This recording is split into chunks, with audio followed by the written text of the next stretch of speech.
Okay, good evening. Welcome to Damage Does D&D. Tuesday nights are Helloran Rising campaign, episode 27, which is frankly frightening. It's difficult to say sometimes.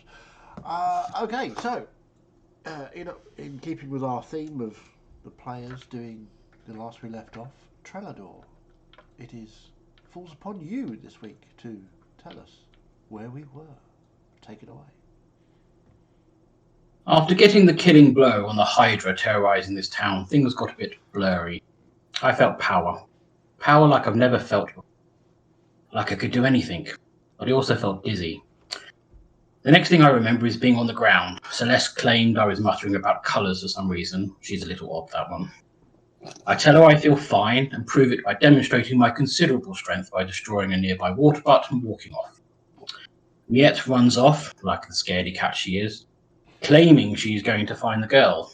Not sure what her obsession with the girl is. I mean, she's clearly capable of taking care of herself. She's been doing it for weeks so far. Dear Florian also takes leave to try and find the mayor. The dwarves stay outside the drawer. Yes, I don't know why either. And attempt to salvage some of the Hydra scales, while the rest of us head to the inn. This fight must have affected everyone deeply if the dwarves chose not to be within 5 feet of an alcohol store. As usual, Melissa takes charge and talks. And talks, and talks, and talks. She attempts to explain to the frankly dumb as shit innkeeper what has happened, but he is acting hysterical and not listening to her. I mean, on that point, I kind of understand. Snow steps forward and smacks him, which made me chuckle, and the innkeeper eventually calms down and listens. Florian rejoins us after failing to find the mayor, but after learning where the mayor's house is from the innkeeper, he leaves again for round number 2. Celeste decides to go door to door, trying to round up what is left of the town. Snow and Melissa attempt to go ring the bell, Melissa relying on magic, and, predictably enough, cracks the stupid thing. This does not go down well with Snow, who again manages to be right next to it. Eventually, the cat and the devil woman ring the bell, and people start to gather in the town square. There are many of them, about 10 or so. More talking happens, the situation is explained. Klein explains that there was a small group of them that had been treasure hunting in the Dead Forest. They encounter monsters, which Melissa has heard of. Of course she has, she's probably in pen pals with most of them by now. Snow keeps watch on the roof, and most people gather in the inn to get some rest. I spend a few glorious moments with my axe, my powerful axe, wielded by a powerful man. But here's a thing of beauty, the soft purple glow, the feeling of power. I could get used to this. I enter my meditative state, clutching the axe close, in case I am needed once again to defend the town. I exit my meditation to quieter sight. Snow appears to have eviscerated the Hydra. For what purpose, I'm not entirely sure, but remind me not to piss him off in the future. He is covered in blood and stinks to the low hells. He thinks he is a funny cat and shakes the blood off in front of me. I valiantly shield poor Miette from this onslaught, making sure she doesn't get a single drop of blood on her, and he stalks off for a well-needed wash. Melissa joins me outside, and seeing that nothing much is happening, I volunteer to keep watch over the people in the inn. I'm not stupid. It smells so bad out here, and Melissa wanted time to think. Morning comes. Melissa seemingly wants us to stay indefinitely to fix everything about this blasted town. I calmly and eloquently voice my objections that we do not need to be here any longer than needed, now that the danger has passed.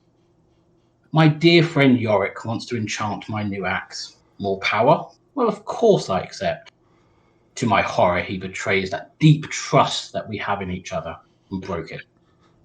Now, I am normally quite a calm and level-headed man, slow to anger and quick to forgive, but even I have limits. I attempt to kill Yorick. Of course, the group rally round and protect him, and I decide for the good of the group, dynamic and harmony, I will leave for a short while. I can't remember how long I walked for, but I found myself outside of the town limits when I hear Celeste calling for me. Of course she's followed me. She's always watching me, claiming she has my best interests at heart. It's been like that way since we were children. Wait, I'm confusing myself. Apologies. She babbles something about coming back, and I rationally tell her I would like some time alone and I will shortly be returning. I approach a small clump of trees and am greeted with a most pleasant sight. The tieflings whose knees I rearranged last time we met. Apparently, he will offer me a lot of money to sell out the dwarfs. Tempting as it might be, I have spent most of the last couple of days talking and reining in my emotions. I must admit I relish the chance for a fight. I chop off this charlatan's hand. I become aware that I'm not alone, and his brother is also here, but so is Snow, Florian, and of course Celeste. Stumpy pleads pathetically for his life, so I take it. Clean, efficient, and strangely enjoyable. I immediately look to my axe, expecting the rush of power I've become accustomed to, but nothing happens. Axe, and I feel a deep rage and disappointment within me. I stare daggers at the remaining brother, and mentally prepare myself for yet more talking. Yeah, that was fantastic. Thank you so much, Trelador. Everything seems so reasonable when you put it like that. Yep. So, A day in the life of Trillador. yeah, that was beautiful. So, as the hang on, Tranador, Celeste, four of you with the one remaining tiefling. What would you like to do? He has his hands in the air. He's not saying anything. Yeah, Snow last session threatened him that if he didn't do exactly what we told him and answer every question that we asked truthfully, he was going to let Trelador have his way with him. And I believe he pissed himself. Well, I don't recall that, but okay. Celeste is in panther form, just stalking around him. Now, are you going to be a bit more forthcoming than your brother over here?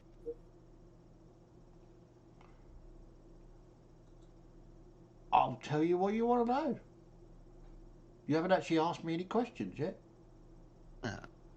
Didn't really get the chance to talk to you, did we? But No, well, you did just remove my brother's head.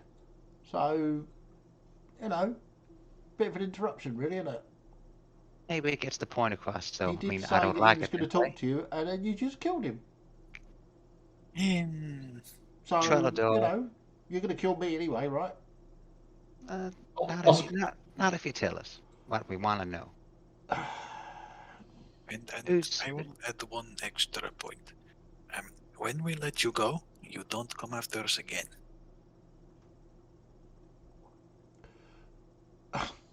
Okay. A, I don't think you're going to let me go. And B, why would I when I'll be dead?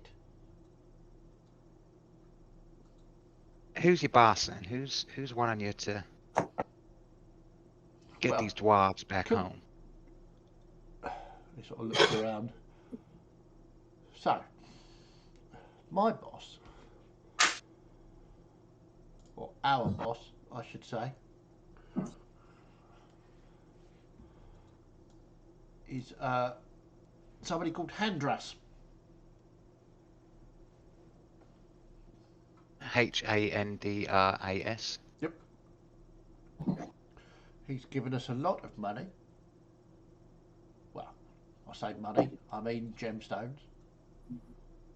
To bring those two dwarves back home. He is not happy that they are out in the world. Does the name ring a bell for any of us who were there? Don't see why it would, but no, not at all. You've never heard of anybody called Handras. And I take it that as far as he's given the information, he just wants them back. He hasn't told you why. Well, I mean, they're look, Handras is a dwarf, okay? He's a very powerful dwarf. And his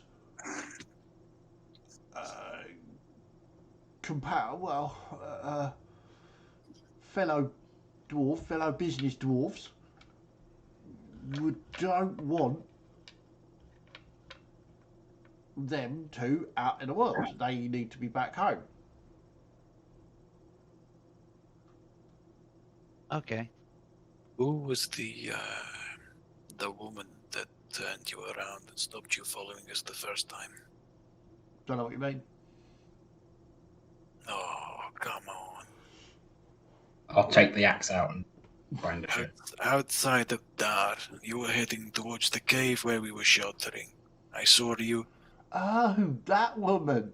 Well, you should have said it was by Dar. There's loads of women, you know what I mean? I am, I incredibly doubt attractive. that very highly.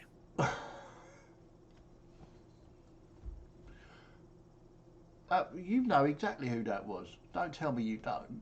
That was Derek. I had my suspicions. I just wanted And he you to looks come. at Florian. Yeah. We were just making sure it was all right, what people were saying and seeing. Why would Derek turn you away, though? She had a proposition for us. She also gave us a load of money.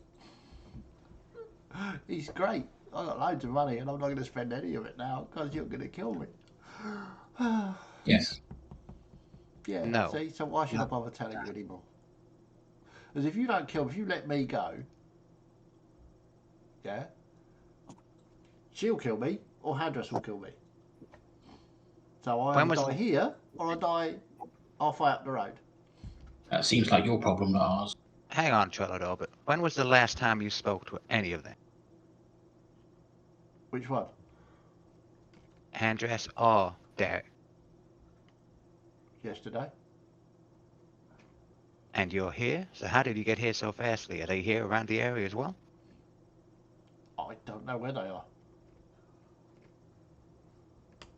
Or did you speak to them through some magical means? Yeah, Did you tell them where you were? yeah. Well, It's part you of the kind deal. Derek says, tell her where you lot are. Once we found you, we told her. So It's she's another on her chunk way. of money I ain't ever going to see. Okay. And Well, what is she after? You don't know.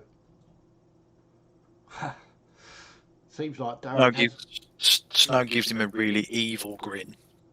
As if, I do, but do you? All I know, and that's a lot of teeth, by the way, just letting you know, they're very shiny like everything else. It's not off-putting at all. No, can you stop that? Points at Celeste, who's still prowling around. Because that also not conducive to like Well, clear that would thinking. depend on your next answer, to be honest, and, Look, all I your know cooperation.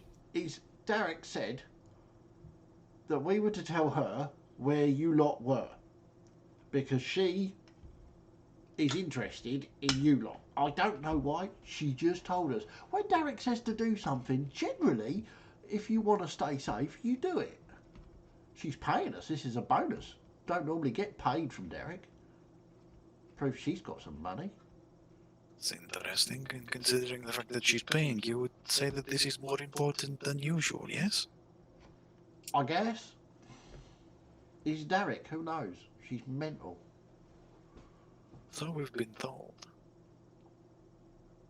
has any of you got any more questions to ask this fine young fellow who's been very cooperative? I just look at Florian and give him the side eye.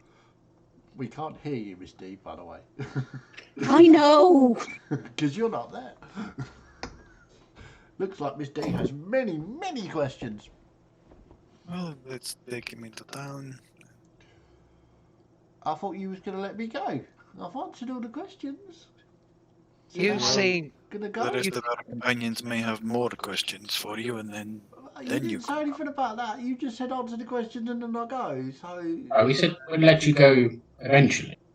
We didn't specify when. yeah, And I did say that if you answer the questions and you do everything I want to give you to him, if you try to leave now, he will kill you. At least this way you might be able to have a drink.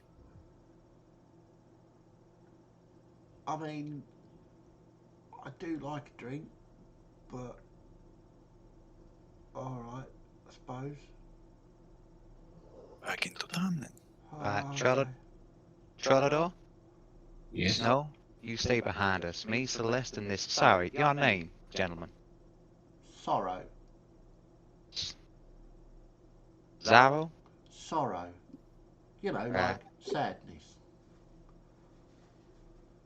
Me, you, and little miss over here will walk back to town and we'll be in front, so at least they can't get the drop on us. Okay. What was your Just to confirm your life a little bit more, just so you will comply just that little bit more easier. Snow would sort of go to looting the brother's sort of corpse and take the money and gems. Okay. Make an investigation check. what was your brother called? Torment. Stupid name. 20. 20. You find a bag with approximately 800 golds worth of sapphires, a large diamond worth about 500 gold, and some very shiny rocks which may or may not be more rubies. You can't tell, but they're very tiny. And some actual gold as well. There's 65 gold pieces on it. Okay. You also find a necklace that he's working on a leather piece, thong, with a stone, a blue stone. Sorry, no, a black cube, about an inch by an inch. So on the way back, I'd like the brother to be in front of me and Celeste, with me and Celeste behind him, then behind us, Snow and Trellador. Sure. Florian isn't playing naive, but Florian is trying to play the kindness, love card, and compliance may be a little bit easier when we ask some of the questions. Okay. I think it might be a little bit late to play the love card, but you know, you do you. So he starts walking towards town with you lot following him. Why did you come out? To follow Um, you to get the dwarves back? I don't know. No, not you. Them lot. Why did you follow me? Make sure you are safe. To stop you getting in trouble. You are my friend. I don't say. I think that is very well put, Snow. Yeah, I think you're Well, all that's of our lovely, friends. isn't it? You're all friends. You be quiet, you. I just give him a tap on the head with the quarterstaff. Any need for that, really? I suppose, isn't there? Just because you're having a domestic, it's not, you know. No need to take it out on me. Even the NPCs are getting involved in domestics. Jesus Christ. So where am I going in this lovely town? Take him to the bar. I think that's where everyone. There's a Well, bar we're in still- this place? Are there any people in it? Very few. We just had to kill a monster. Very big monster, actually. Which, Alright, yeah. Alright, there's big style heroes, yeah, whatever. Florian says nothing. He knows that once he walks to the bar, he'll see the remnants of this. So as he walks in, the smell of the scattered bodily parts and flesh, lumps of flesh, etc. He's like, "Ooh, it's a bit whiffy. What, start like a fish market or something?" Yeah. Or something. It's not real messy round here. What's all this crap? That's interesting. Why is there a hollowed out, whatever that is, over there? That is a, how do you say it? Hydra? Whatever it is, it stinks. Yes. I was inside it yesterday. Why? Why? What would possess you to go inside that? and to make sure it didn't come back by cutting everything out of it. Holy fuck, you people are weird. No weirder than getting my legs and knees broken and then coming after the same people who broke my knees. Money is a good motivator, what can I say? True. But the fact that your brother is now headless and handless. That, I must admit, has put a little bit of a dampener on my day. Yes. I feel very sad about that. Well, you got the right name for it then, haven't you? Oh, I really do. He just sort of grins at you. Slightly unhinged. So. I'm gonna lick his hand. What the fuck? Does that have to happen? No, but it's... Sure, it's not hygienic. Just lead him to the bar to get back to the dwarves, Miette and Melissa. So, the dwarves, Miette and Melissa, you see walking into the bar a tiefling who looks fairly... I'm currently very busy in the blacksmiths. Oh, of course you two You are. are You right, three yeah, are in the you are right. blacksmiths. Where are you, Melissa? I've probably been wandering about between places, so I'll probably eventually see them. Yeah. Make a quick perception Very check. busy in the blacksmiths with Yorick helping him. I wouldn't be going in panther form. I'd be staying outside. Okay. You would have to pass the blacksmiths to come into town. So I'll say, Miette, give me a perception check because the dwarves are very busy. Perception. 10. 10? Brain. 15. 15. Sorry. That's slightly better. Yeah. 10 was what I rolled. You see 21. Marvellous. Melissa, you see coming up the street towards you, towards the inn, your companions with a tiefling walking out. Well, some of your companions, a large cat, panther, and a tiefling walking into town. That's quite Do I rare. recognise this tiefling? I'll say with a 15. Yeah, it seems vaguely familiar. I wander towards them. You see these people pass. This tiefling, a panther, and the rest of them. So, oh, okay, that's weird. But yeah, that tiefling, as far as you know, got eaten by a fog. Whether you mention this to the dwarves or not is entirely up to you.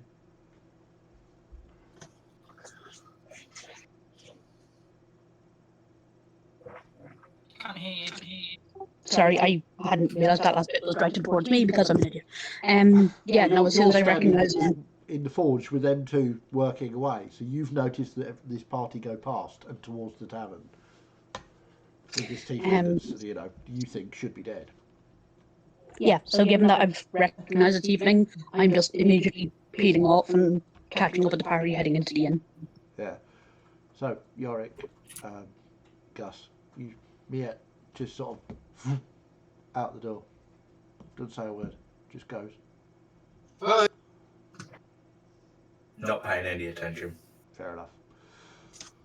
Okay, so with Miette coming up the street rapidly, Melissa, you see this lot. I'm approaching walking the towards inn. them. I'm walking towards them to head them off before they get to the inn. Okay. So, sorrow. Looks like y'all have had an interesting time out of town. Look at our Yes, hero. Yay. My day gets better. And one of our old friends. Oh, so I was right. Of course you were. Yay. I look over to Snow, just ignoring him. And y'all didn't kill him because... Oh no, you're going to kill me. I know this. Oh, crap.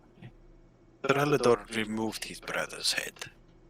We thought, get what we can out of this one, and then if he behaves himself, maybe set him free.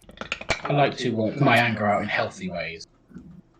Fair enough. I may be one for looking mercy upon people, but when you come chasing after people that so resoundingly beat you into the dirt, I have to wonder if you're thinking okay.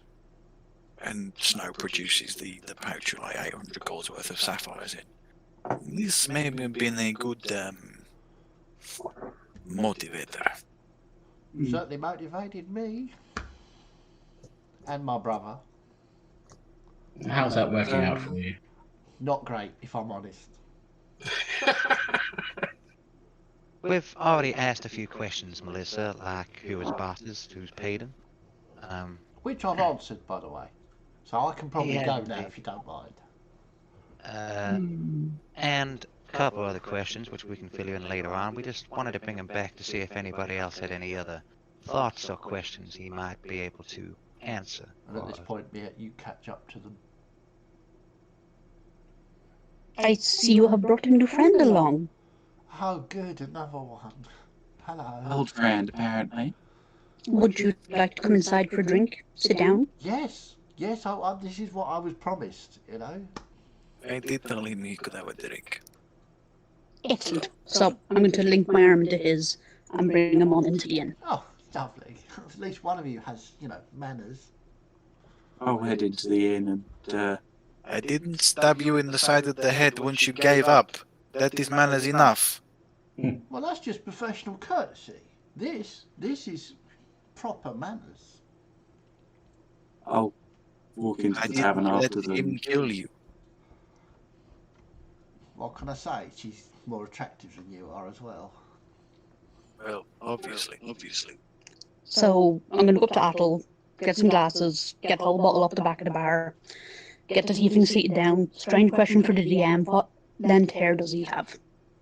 It's sort of shoulder length. Excellent.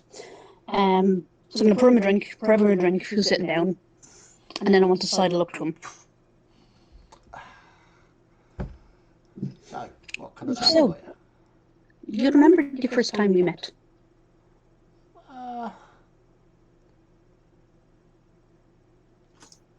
No.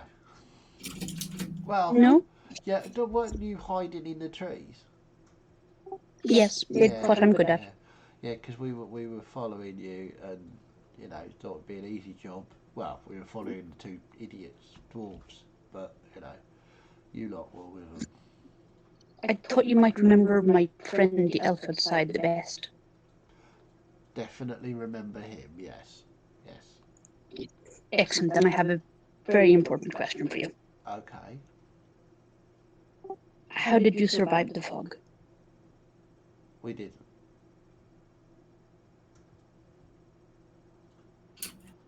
You didn't. No, we died. Then how are you here? Ta-da!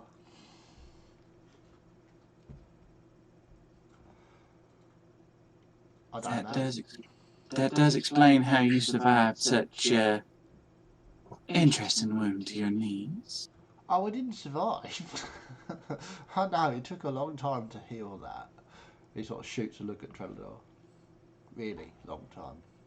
I have to do it, Chaz. I have to. Go on, I'll Is just he smile back. telling the truth that they actually died in the fog, or is he? Roll an insight check! See, I was going to go with an entirely different method.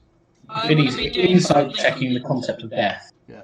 I want to be doing something different while they're all doing this, but we'll get to that Okay, so later. 19. 19. As far as he knows, yeah, he did not survive the fog. He died. Okay, so I'm going to go with Mia's original idea with this, Go on then. which is, while I was like sidling up to him and, petting his hair and being all close to him, I'm going to press a claw into his pulse point in his neck, because I presume he'll have found that, and just ask the question again. Okay, make a medicine check. I'm You going can to have put things into advantage it. because you're,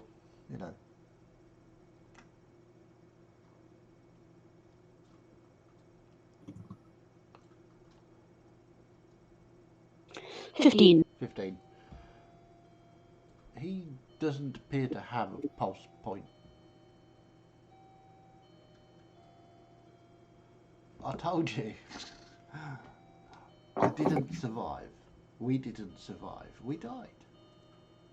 Tell me what happened.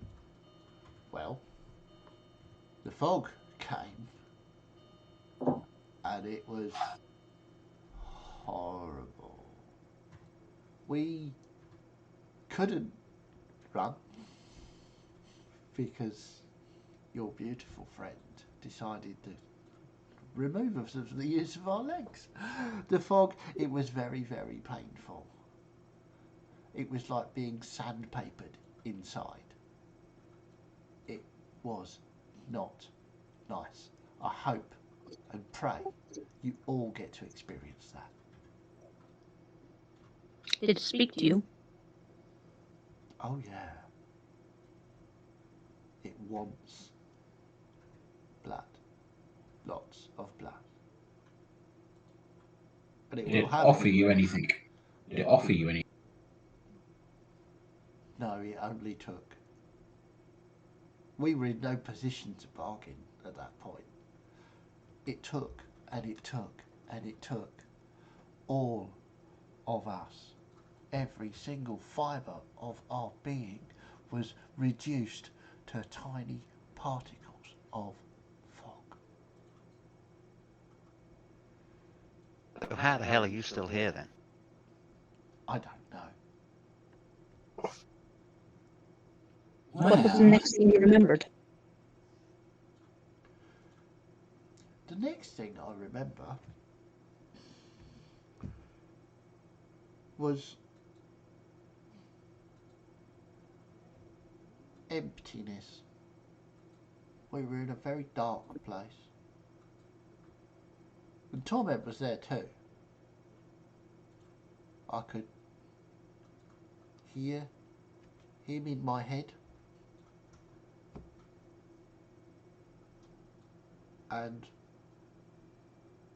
then Handress came and said that we should continue our mission after we, healed up a bit.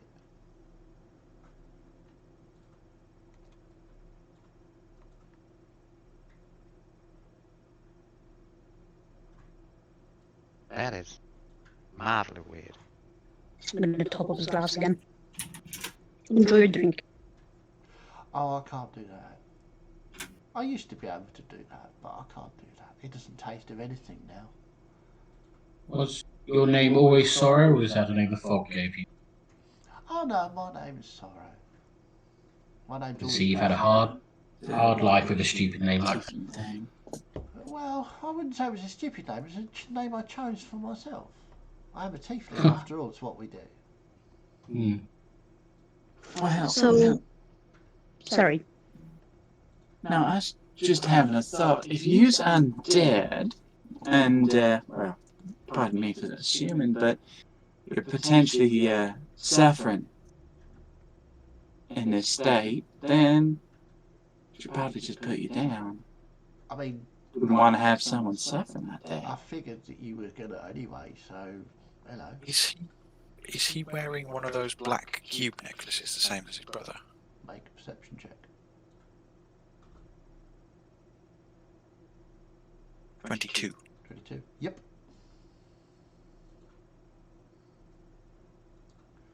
And Snow will just sit back, sort of flicking a dagger around his fingers. And what significance do these have? Holding the necklace up. That's how we talked to Derek. She gave us those back in Dar. Interesting.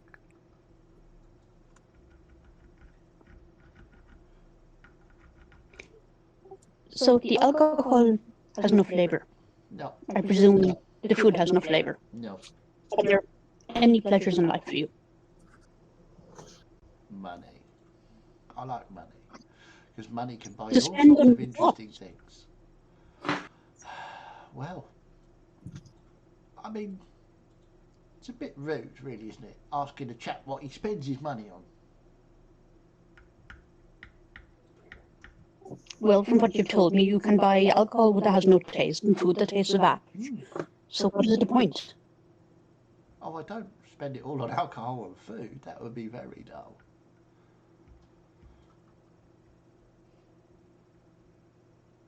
Is it company then?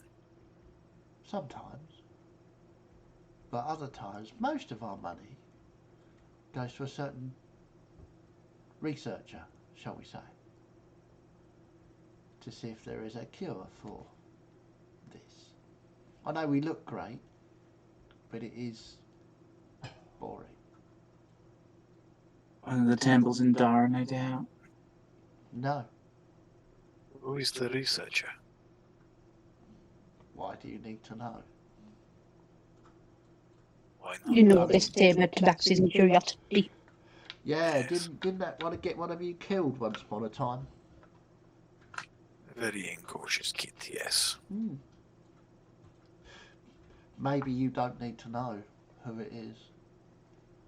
After all, If, as far as I'm aware, they're not paying anybody to chase you.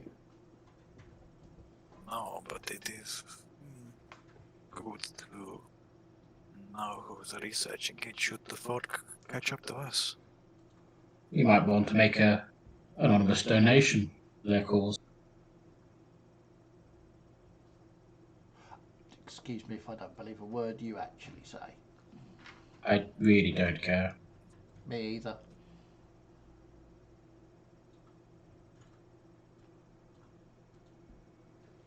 If you must know, it's a gentleman of the name of Levanicus.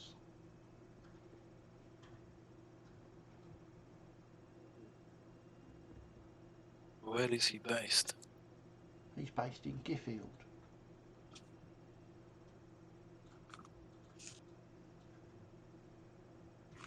Which, incidentally, is where we met Handras. So, and we'll leave that for a moment, and we will go outside to where the panther is. What's the panther doing? The panther is going to cautiously smell the hydra and try and figure out where it came from and where it went. Oof! And Wow. since while in panther form I have better senses. Yeah, that's going to go well. So you're going to sniff the hydra. Maybe not the hydra, but sort of the less vile. What is it you're trying to determine with sniffing the hydra? I'm trying to see if I can trace where it had come from previously. As in... If it has a lair, or if it... Because I know that Snow had sort of tried to find out where it come from, and I think the dwarves had as well. Okay, you can make an investigation check, if you wish.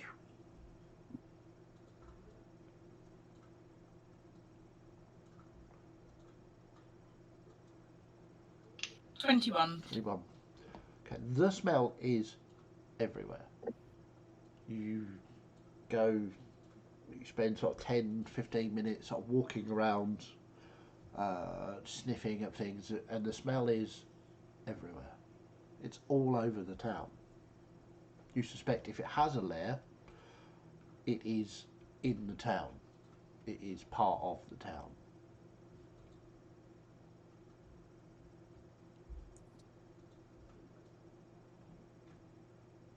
Okay. But I can't get anything more than that. Not really, no. It's just everywhere. You probably would surmise that this thing was in the town square, in the market, singing constantly was one of its heads, while at times it would go up into buildings and grab people with its other jaws. The smell is strongest in the market. Okay. Okay. Anything else you'd like to do?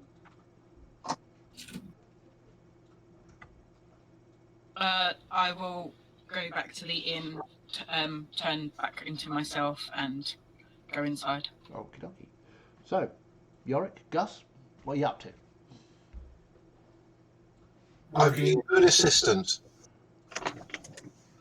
Yeah, I'm working very hard crafting a beautiful piece of weaponry. Go on, show him. We'll get there. Okay. So this piece of weaponry you are working on, what materials are you using? whatever's available. So presumably steel is. But Yeah, if there's there is some steel here. There is obviously also the melted down former axe of Trellador. yeah, yeah. If there's any other metals that can be melted and formed, I'm a dwarf. This has to be ornate, not Sure. just Yeah, sharp. there is some copper. There's also some bronze here. There's a very small amount of silver, but that appears to be it. Also, forget he did say last week as well he wants to make it in one piece so that the haft and the head and everything are all going to be solid. Yeah. The actual designs turned out a little different to that. Okay. Oh, okay. Right. Okay. So, can you make me a? Because you're proficient with blacksmithing, aren't you? And all tools. Yeah. So make me a. Let's have a look. So it's a smithing, so it's crafting. So let's have a quick look here.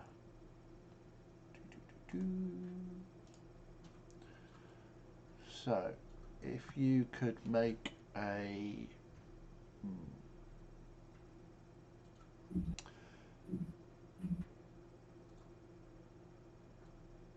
What would it be? You do me a strength check, but add your proficiency. Cool. Yeah. So. Am I allowed to help with that as I'm... Yeah, because you're assisting, you can have advantage. Ooh, excellent, excellent. I just want to make sure that you've got the strength to build the pieces that you need in this smith that are not available. Because obviously you're used to dwarven style tools. Yeah, yeah. Also, these tools were probably a little bit big for me. They are a little bit bigger than you're used to.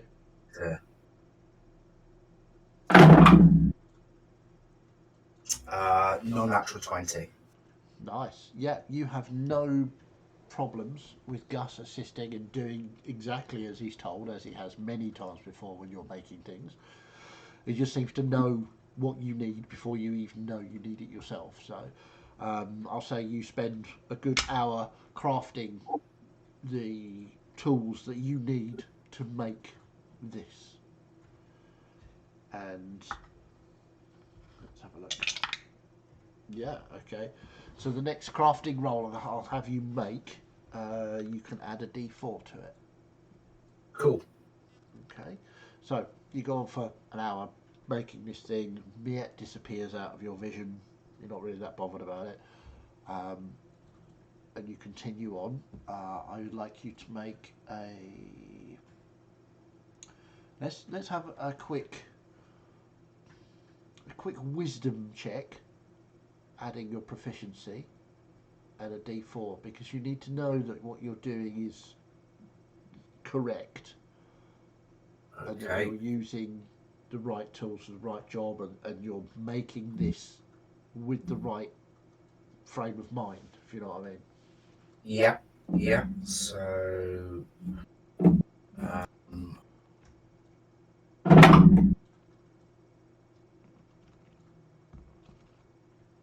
13 plus wisdom plus proficiency plus the one and the D4 for 21. 21. Yeah, you're absolutely on a roll. Describe to me the process of where you are now. How far along are you, do you think, with this second hour?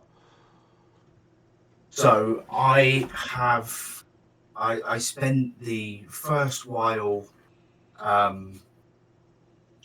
creating a couple of casts that I can actually out of right, as you do, you create like a model and then you form a cast out of that and then get the model out so that I can then lay the all the steel in or smelt the steel and put that in. That's at the point I was where I've got the axe head and the shaft, and then I'll be working with the bronze to sort of forge and smelt together these bits of ornamental bronze work. So you're doing some inlay of bronze and stuff like that. Yeah. Sweet. Okie dokie. I'll be keeping his spirits up by talking nonsense for the whole 2 hours. Yeah, Gus is babbling away in the background. You've no idea what he's talking about, but you know, you're used to He's it. Okay. It So- actually feels quite settling being in there with Yorick, because that's something we've done since we were child. Yeah. Children, and it's like sort of almost, it's probably the most peaceful we've both been since we left. Yep, very much so. I would say you're feeling right at home. The noise, the smells, it's all what you're used to with Yorick working away. Okay, so we'll leave you two doing that, and we'll go back to the inn. So the rest of you are in the inn talking to Sorrow. Celeste appears in her elven form rather than panther form. What would you like to do? I'll look between Miette and Snow. Well, do we have any more questions for this? Or None he can answer. are we gonna just put him out of his misery now? I'm gonna go and see the dwarves. You might want to take the black cube from around his neck. But I'll fish that out. Okay. So you take it off. He just lets you. So yeah, the whole let me go thing, not happening really, is it? Yeah, sorry, darling. As soon as you said you were undead, I just can't stand to let you exist on this plane anymore. I That's seem a to bit have harsh. missed something here. Oh, we'll fit it in a moment, darling. I mean, Melissa, it wasn't really his fault that he got turned into this. I mean, come on. That's very true, but he's also undead. And Does he actually register as dead to your spells? Or did you not know until he told you?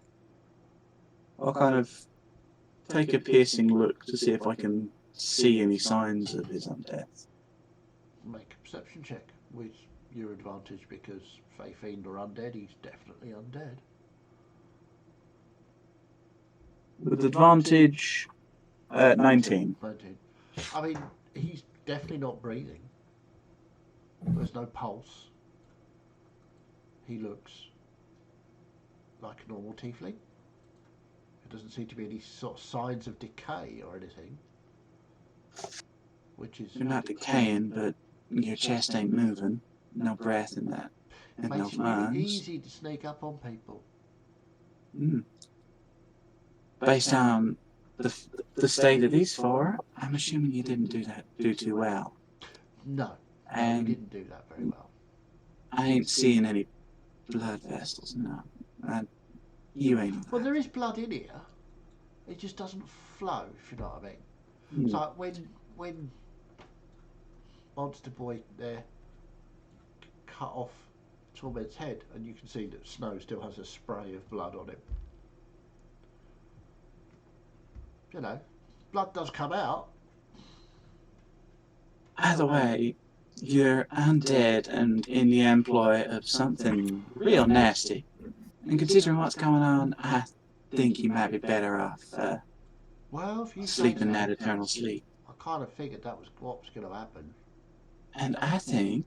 Could I... Sorry, he turns to me. Could I trouble you for another one of those? Thorns, Absolutely. Cheers. One for the road.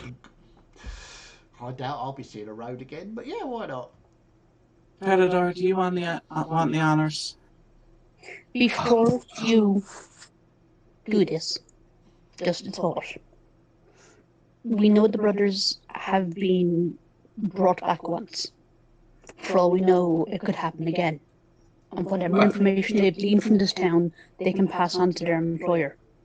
His brother could already be informing him now. And all he knows is that he's seen half the party. This one could tell him that much more.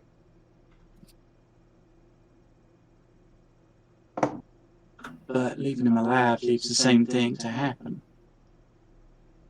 How do we know Yes. he's going to come back? But Like, The people in the town do owe us a death, and I have yet to meet an innkeeper that has not got some secure lodgings in his cellar.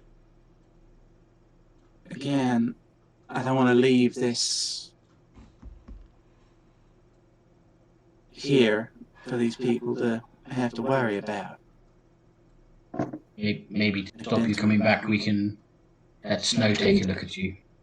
Isn't this still here? Do I know any rituals or preventative measures that can be done to try and prevent someone from dying that aren't like advanced magic that's beyond us?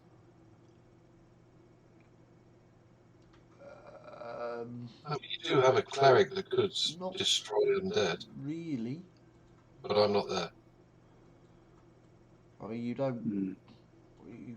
Your understanding of undead has not. You've not been spoken. You're not spoken about that as much as demons and devils. So, whilst you have an understanding of undead, you're not well versed in the practices of making them or unmaking. Well, apart from chopping them into small bits, burning them, that sort of thing.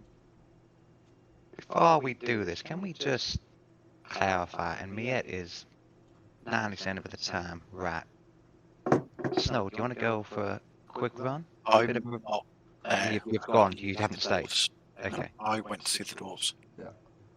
I'm just gonna double check just to see if his brother is still out in the middle of the road, or if indeed he has gone completely because we didn't move. Be safe, darling.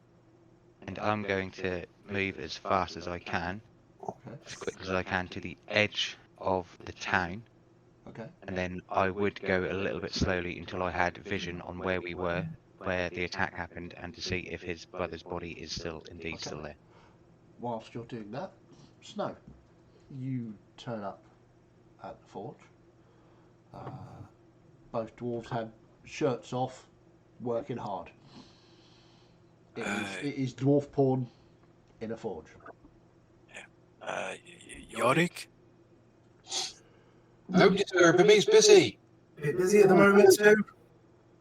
Well, I've got things that may be useful to you. Gems. Oh, right. And also this, and Snow will give him the diamond.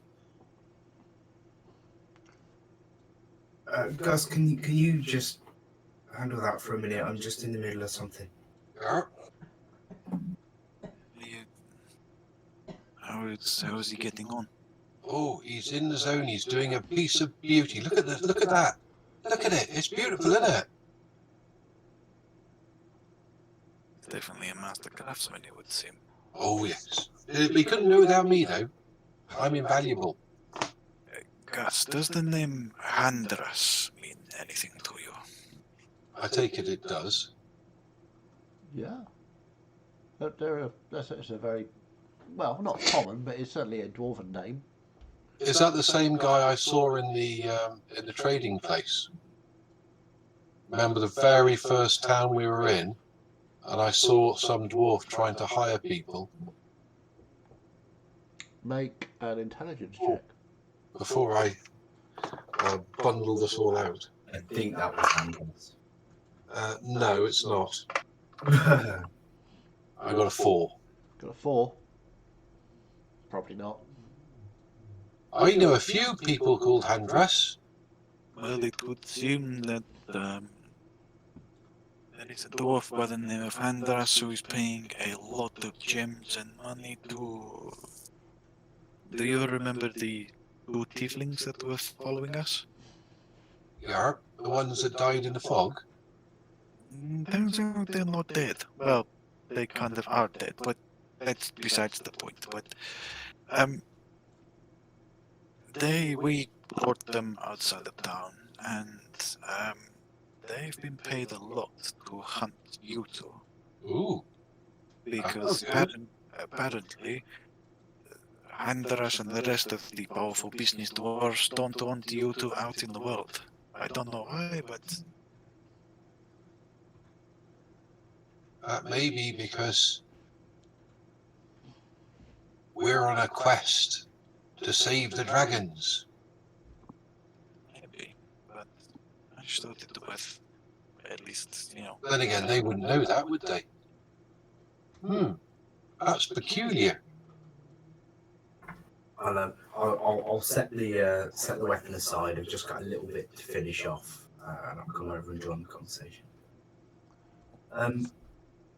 Well, maybe at some point I should actually tell him that Reorx is glad I'm out here, and he's given me his blessing for us to be out here. Would they accept that? I would expect them to, but there's no guarantees. Okay, He might not believe you. Make an intelligence check, please, Yorick, to see if you've heard of Handras. Intelligence, my finest skill. Not much better. No, in fact worse, because I've got a negative score. Yes. 3. I mean, you're pretty sure you've got an uncle or a first cousin? No, wait, no. There is... You're definitely related to somebody called Handras, right?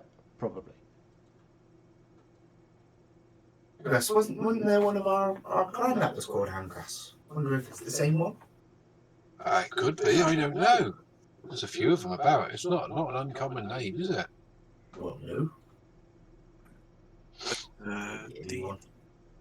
Well, all I'm saying is, and Snow will pull out the second pouch of gems that he's got in his cloak. This is what he paid the tieflings to get you. Oh, right. Oh, yeah, they definitely look dwarven to me. Yeah, it's sapphires. A lot.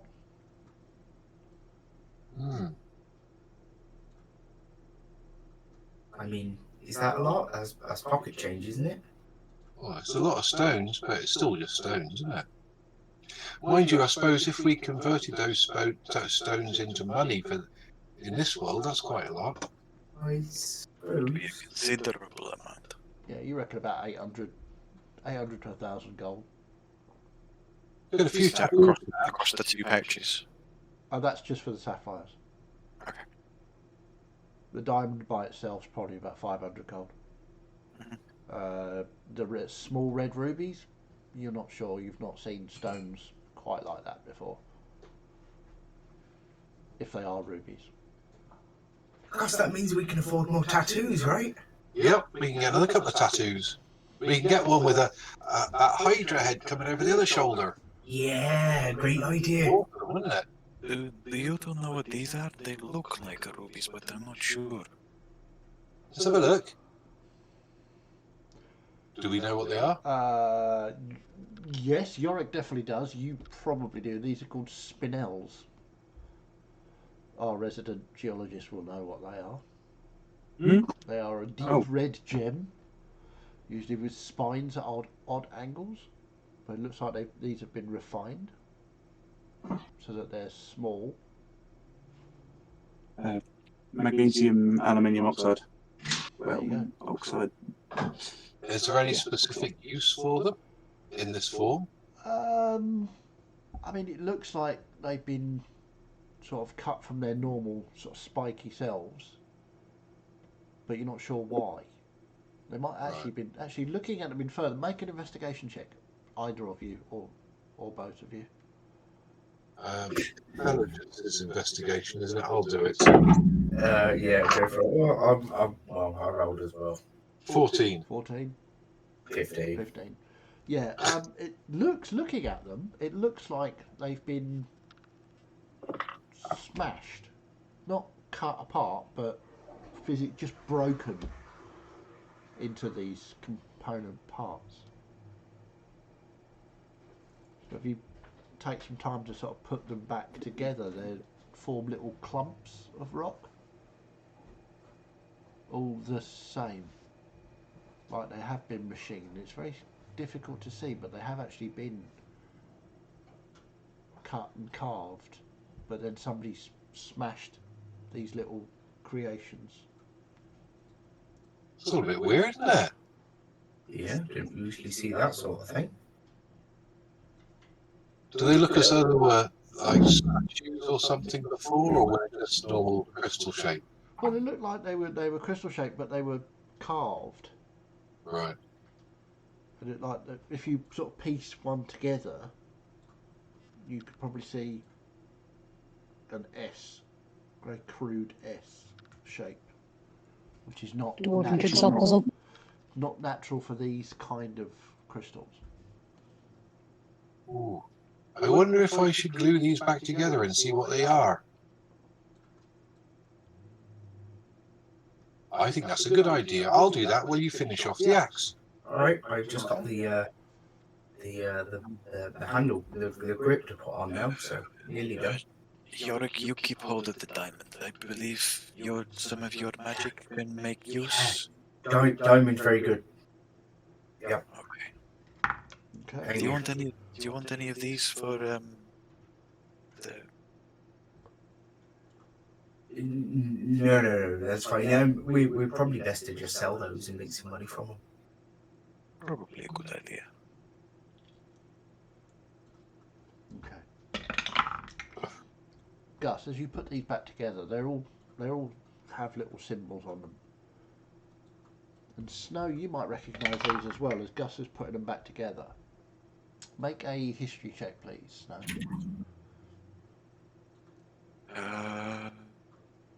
History. 18. 18. You've seen these before. These are given to boat captains that deal with the dwarves. They're not to be sold, they're just symbols of the trade between the treading waters and the dwarves in the mountains. That's very odd. Where would the captains give these up if they were like that? They wouldn't. Oh. Nor would they treat them like this. They take them very seriously, and it's a gift of trust between the dwarves and the captains. Well, I think that's something when we get back there we're going to have to check out and see what's up with all your captains. Would I know whether the symbols on them are all the same, or whether They're always the same, it's just an S. Does it have any significance? It's the symbol of the trade agreement, which is the Spinel agreement.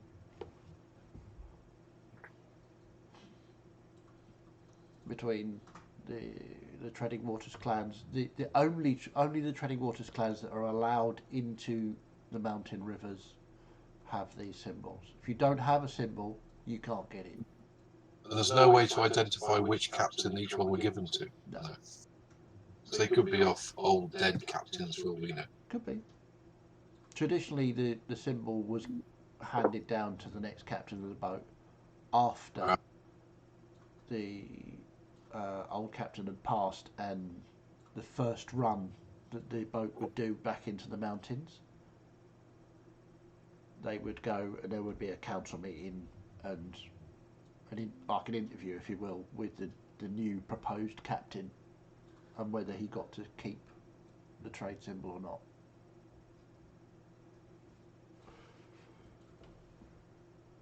Okay. Okay, so as we are leaving you guys there, we'll go see what Florian is up to. So Florian, you're belting out towards the edge of town again, yeah? Yes, I will do, but I will be more cautious the closer I get to where the You stealthing out, or? it would be. I go on, wouldn't quite have like as give me a good, but stealth yeah. check, please.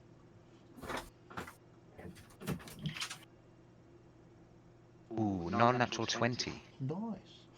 So you approach the clump of trees that you were fighting near, expecting to find the body of Torment, but there's nothing there.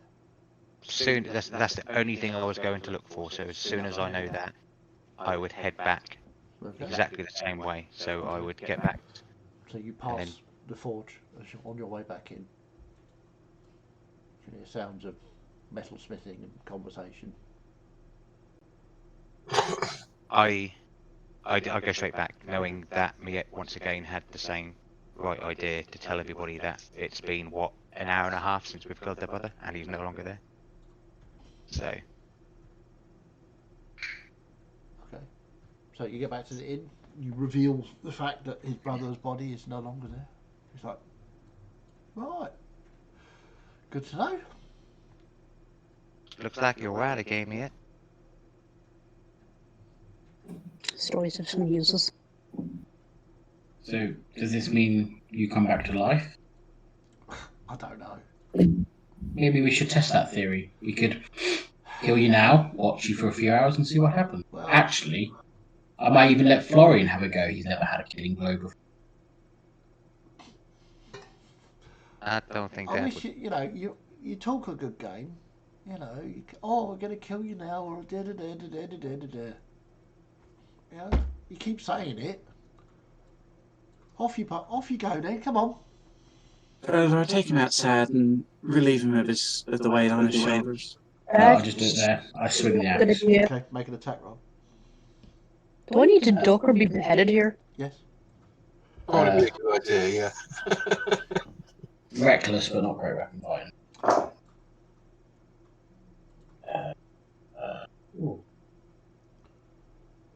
24. 24. Yeah, that definitely hits. Yeah, make a dexterity saving throw to get out of the way. I swear to God, Don, if I miss this and you behead me, the barbecue's not going to keep you safe. 9. 9. Whew, that's not going to go well. Roll your damage, please. 11. 11. Okay. So as you swing, you hit Sorrow, who's just sort of standing there, or sitting there rather like that. And Miet is right next to him. But you seem to cut into his shoulder rather than into his neck, so you don't behead him. And he's like, oh! And sort of bundles into Miet, doing her no damage. But the point is made that if you were to have hit him in the neck and gone through, you probably would have hit her. You can move, Miet, you You know. blasted idiot! You knew what was going to happen. Why are you standing there? Take him outside, Trello. Because I would expect you to give some notice before you bloody well behead someone I'm sitting beside. We've been talking for like 3 days about Yes, this. It was going to talking, not happen. killing, talking. Kill outside. Where are your manners? Oh, okay. Forgive me. Come on, outside. Nah, It's impolite to kill you in here. Nope. I'm bored Miet. of doing what you tell me to do. Miet, would you please move? No. Melissa, I know it pains you, but this is not the right action.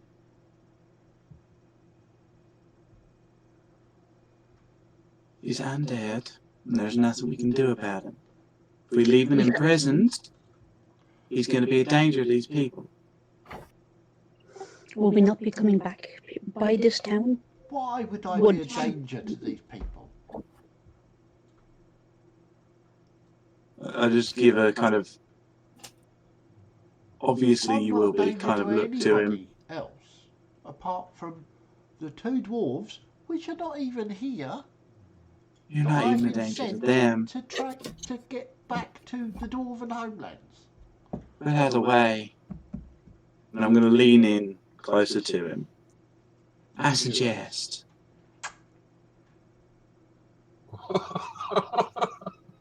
I know you couldn't resist me. I'm lovely. I reach over, unsheath one of Miet's daggers, and stab him in the crotch. Ooh. Yeah, I turn away from this. Make an attack roll. Yeah, Melissa just takes one of your daggers and stabs it into him. I really should pick a die that's easier to see. Dexterity plus proficiency 7. Yeah, 25. Yep, that definitely hits. Now, D4. Melissa. That wasn't very polite, was it? Our etiquette cat will not be happy. That's 7 points of piercing damage, I believe. 7 points of piercing damage. He's like, ow! Right. I thought you were all about Now, the if love. you'll listen to me, Oh, that was I think you smart. might well have learned your lesson. I thought you did when you first came to come across us. You don't stand a chance, darling. So make the best of your own death and go find something else to do. Wait, what? Letting him go? No, I'm gonna let him go by killing him. I'm gonna let you have the pleasure of it, and though I really want to now. What? Now, I don't derive pleasure from killing, but I'll Sort of give you Either your way, You, I'm You're gonna leave you mad. in the. I'm gonna leave you in the nice tender care of Trellador, huh. and I'm gonna go get some supplies to clean up the mess. I'm not here to do your dirty work, devil. And I'm gonna kind of walk over to the barkeep, order a drink, and then suggest that I'll be cleaning up that mess later. Oh, Maybe Melissa, I you take finish my this. You dagger started back. it, you finish it. Don't just stab him and walk off like you're all high and mighty. You're involved with this, Melissa. I can't. And Celeste just going to turn around and leave. The No bottle- wonder there's a bounty on you lot. You're all Is- mad. The bottle's still on the table, mate. Yeah.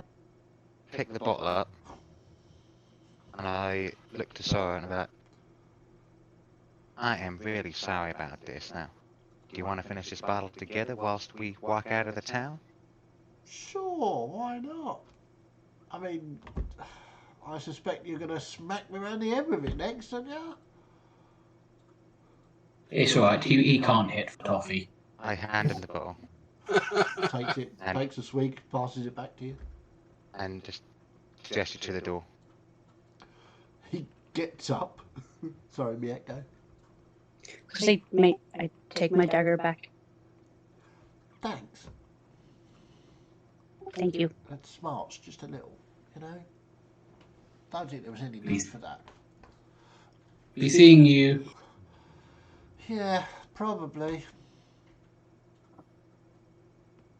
You do know there's a bounty out on all of you, right? Interesting. Not just the dwarves. I'm only interested in the dwarves. The other bounty's not worth me worrying about. But, you know. He just walks out the door. I'm gonna go with them. Okay.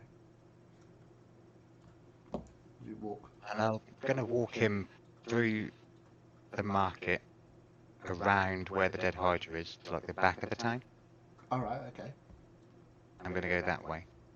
Okay. So not past the forge or anything. No. Okay, so we're going south. Is that right? Yeah, essentially, yeah. Okay. So, While we're walking, yeah. you said there were other bounties on all of us. Yeah. Your group, there's no real name for you at the moment, but you're all wanted for not, you know, not dead or alive, but people want to talk to you. The trading post want to talk to you about the Chenery. Don't know if that rings any bells. It does. It Yeah. might do. Yeah, apparently the whole crew was murdered. Entrails everywhere. It's much like this, you know. So you know, there's posters going up saying that you are people of interest to the trading post. Thank you for that information. Descriptions are quite good. Normally on Yeah. these things, you know, they're like, oh, Accurate. 6 foot tall, blah blah blah, blue hair. But no, they're pretty good this time. We haven't been exactly the most subtle group going around doing what we're doing. No, you haven't. That to say, though, we were on board the Chenery, but we did nothing to the crew. I believe you, obviously. Absolutely. Yeah. from my still beating heart. Oh wait. My understanding, if you go back to any of your employees, tell them that you've done nothing, you're dead, regardless, right? I'm dead anyway. No matter what I do, really. I've got to explain to Derek that I've lost my communication stone. She's not going to be happy. So I wouldn't worry too much about me. I'm going to be dead either way, sooner or later. I give him the bottle and Cheers. turn around and say, good luck to you, and I walk off back to the pub. Well, turn to me. He was nice. Not like the rest of the lunatics. Wasn't quite what I was expecting. Yeah.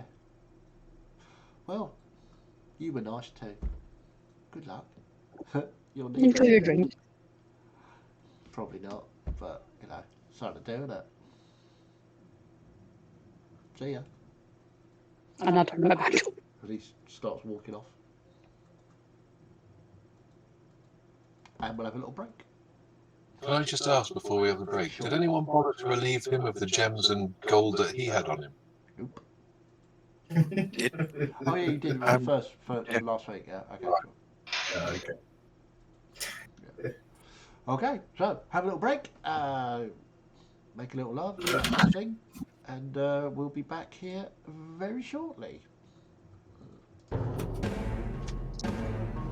Yeah, make a little love us.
And welcome back. So, before the break, you were torturing poor Sorrow. Florian and Miette walked him to the edge of town, let him keep a bottle of drink, and let him go. In the meantime, we are back at the forge where Yorick, Gus, and Snow, if you're still there. Yorick, you are finishing up your axe. So last crafting roll for me. So I would like a dexterity plus proficiency, please. And with advantage because Gus is helping. Cool. Plus your D4. Plus my D4. Good. Right, let's go with that. 2 on the 4.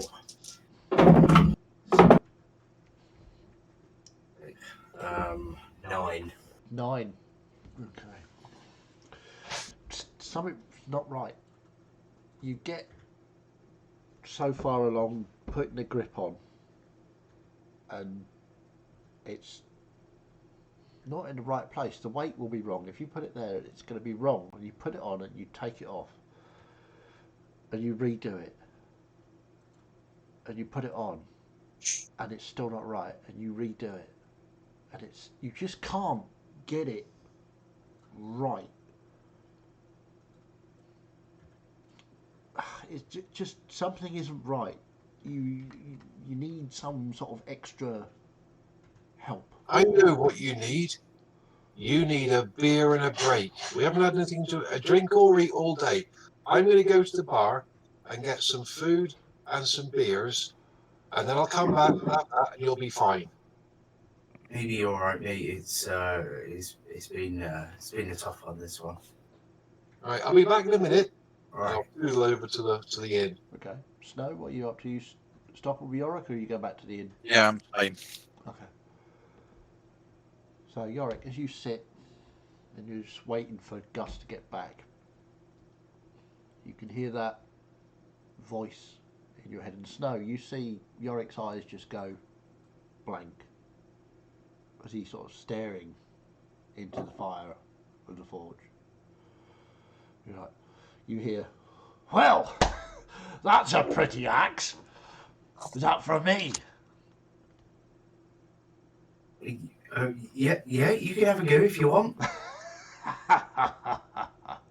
Well, I prefer a hammer myself, but there's no denying you've got talent, boy. You really have. It looks a little large for you, though. Well, yeah, I broke my friend's axe because it was cursed, and I said I'd give him a new one.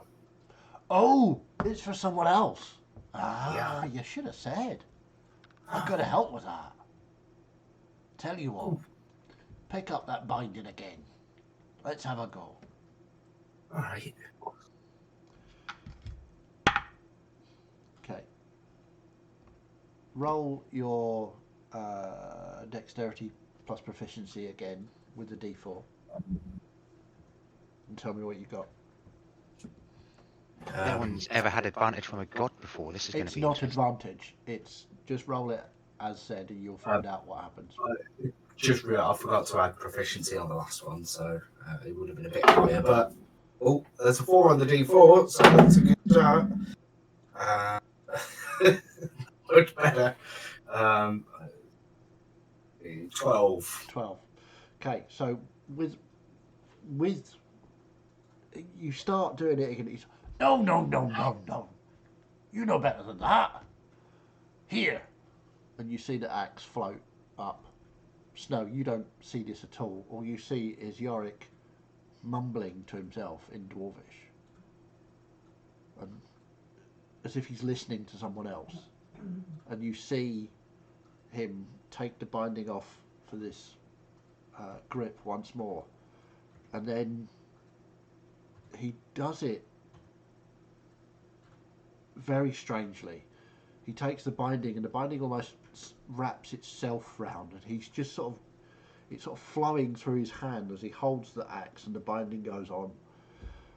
Yorick, you just see Reorx's arms come out, take the axe, sort of melt into your hands and move the binding round for you. Oh, my love. Not quite, but, you know, a bit weird. Now, this is how you put the axe together. You understand now? I see. Right, so you, instead of... Yeah. See? Yeah. It's got a good grip on it. So, when you want to make this special, shall we say, give me a shout. I'll help. You are good to me. I know. Oh, where's Gus? Well, he's going to get us some beers. I fully approve. Speak to you later. And he just sort of... And so you'll probably see me just go, bye.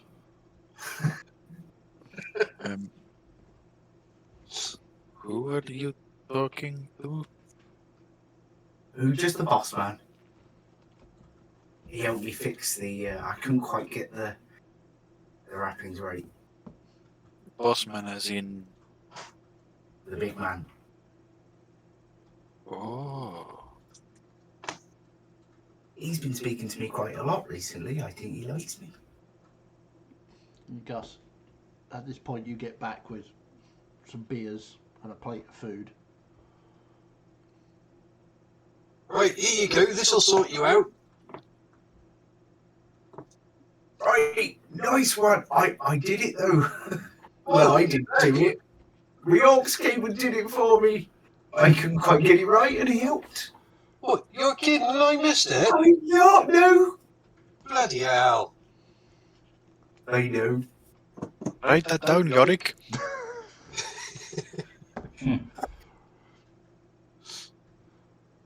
I feel so, Oh, you did a good job though, didn't you? That looks really good. I've gone all giddy. I can't quite, oh. Well, have this sandwich here. That'll settle you down a little. Yeah. Oh, I can't wait to give this to Trelador now. Where is he? Did you see him? Was he in the? Were you Yeah, in the inn? as you went in to get beers, they were all sort of sitting about. I don't think Melissa was there, and Florian and Miette were missing. Trelador was in the inn. Celeste had gone outside as well after Melissa had stabbed Sorrow in the groin. So yeah, Celeste was outside the inn as you passed. He's in the inn. They're all sitting around in there doing nothing. I mean, we've been working hard all day, and they've just been sitting in the pub doing nothing. Yes. Okay. All right. Well, I'm just gonna try and find a large piece of cloth that I can cover the axe with. Easily done. I'm gonna carry it to the inn. Okay. So, Gus, Snow, you're going with? Oh yeah. Okay. So, as you're walking back, Florian, Miette, you see the dwarves heading towards the inn with Snow. Celeste, you see them approaching as you're outside the inn. Everything okay, I hope? Oh yeah, more than okay. It's dealt I'm with. glad. Well, come on in. I've got something to give to Trelador, and it'd be good if everyone was in there too. Very well. So everybody wanders in. You walk in, and Melissa is nowhere to be seen. There's just Trelador. Did Melissa come out the front door? Nope. Okay. Ooh. I'm just gonna. Trelador's the only one I'm really looking for, so I'm gonna slam it down on the table. What is the where's the friend Sorogon? Florian's gone to take care of him. What that Florian means, and Miette are just I don't walking know. back in with the rest of them. So This, Yorick. Hellador. My mate, I hope you can forgive me for breaking your last axe. But I've made you something. And at this point, I am going to share my screen. Ooh, surprises. Oh shit. Get that out of the way. Share. Good. I will focus that so the stream can see it. It's gone very small. It's not small, it's far away. You see an axe. Let me actually stick it into. Oh no, that one. There we go. This enormous headed axe, forged out of 2 pieces of steel, bound together at the neck, and adorned with what little decorative metal I could find, which was the bronze. It's got, yeah. Oh, here we go. Look at that. We've got a large blade on the one side, and we've got a cutout blade on the second, on the back end, all perfectly weighted, of course. This side is thicker to account for the weight of the other side. And down, we've got the Reorcs assisted leather wrappings with a large steel ball on the end for counterweight and possibly for bludgeoning on the back end. And it's all, of course, neatly inlaid with the bronze. And there you go. There is your axe. Packing and good for twatting. Well, Dan's very impressed.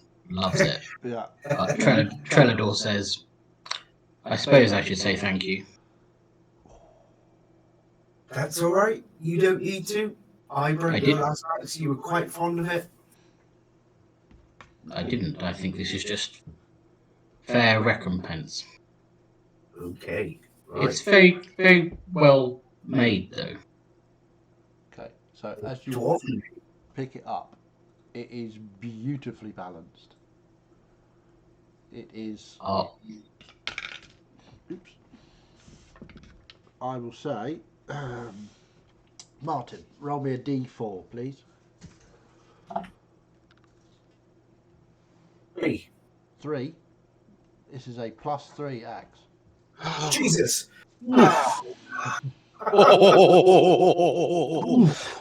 Touched by a god, mate. You'll see Trelador sort of smile, like just smile inanely at this axe, and then he'll look up, see everyone looking at him, and stop smiling. It's not purple.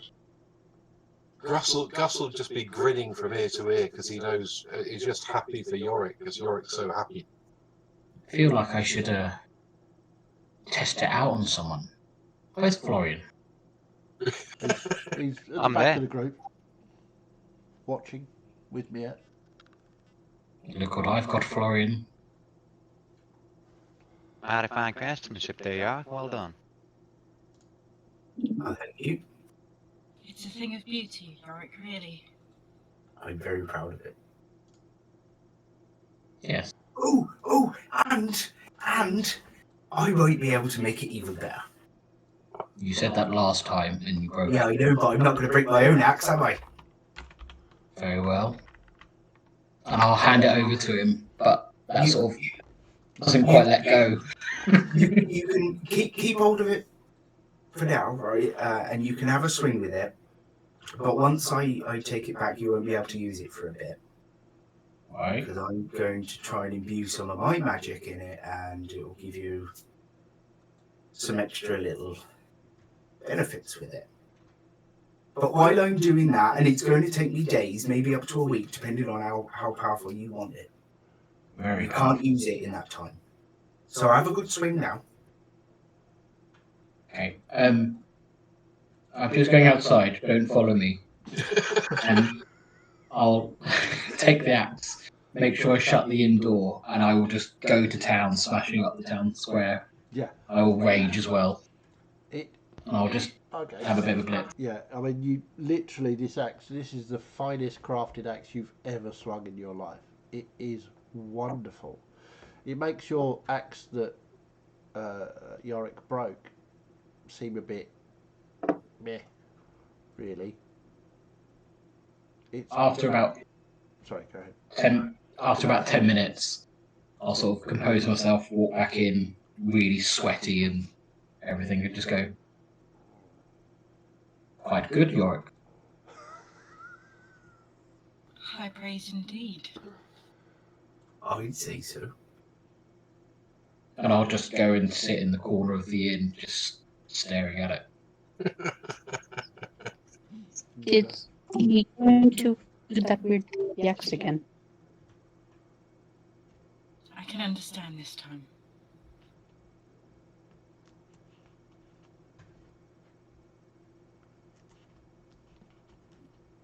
I think he's quite happy with it.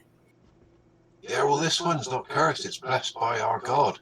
I am staring at it in a little bit of drool. Oh, that reminds me. And Snow dish out about sort of 100 gold's worth of sapphires to everybody. Hmm? Is there? Oh, I didn't need paying for the axe. It was just. Well, this is just the share of what we've got. So. Oh, right. Okay, normal stuff then. Okay, so everybody's 100 gold worth of sapphires better off. Trelador has his nice shiny new axe. What would you like to do? Did anybody see where Melissa went? She didn't come out the front door. Trelador would be the only person that would have noticed her go anywhere. She went somewhere.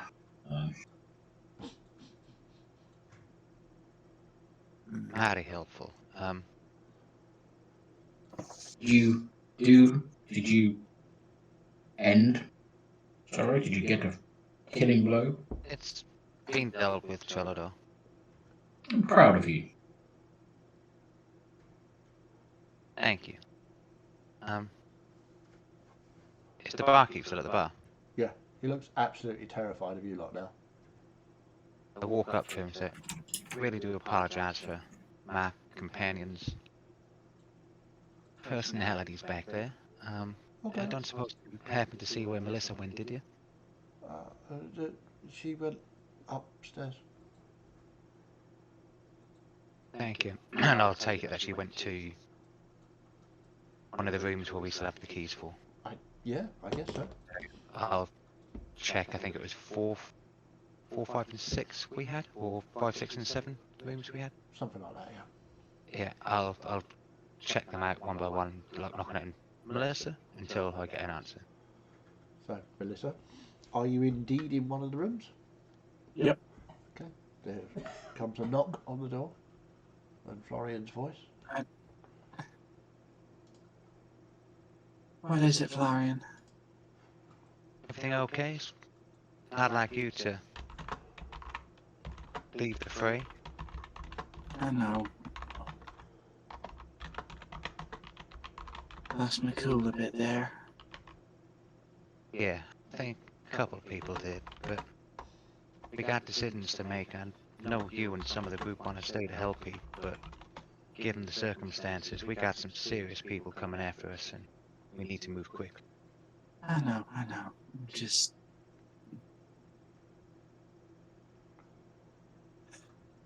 Somebody snapped inside me.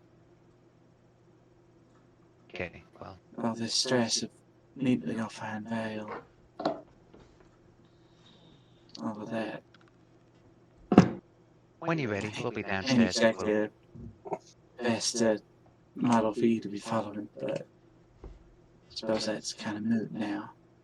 I suppose it's there's always going to be a learning curve, just steeper and a little bit more different than others from the temple, but Yeah. I suppose there's only a couple of years between us. I suppose so, and maybe a devil possession or two in between us as well, so who knows? Mm. Give yourself 15 and come back down, okay? Yeah, well, I'll be back down. Did you deal with Sorrow? He's dealt with, so I don't need to know details, just to know that he's gone. see you in a bit, and Florian will just walk back down the stairs and join the others. Okie dokie. So, the rest of you are in the bar. Yeah. What time is it now, do you think? It's a lunch time or just after, or? Yeah, I would say it's about 2 in the afternoon, 3 maybe. You spent quite a lot of time at the forge. Yeah, I'm going to go up to Tranador.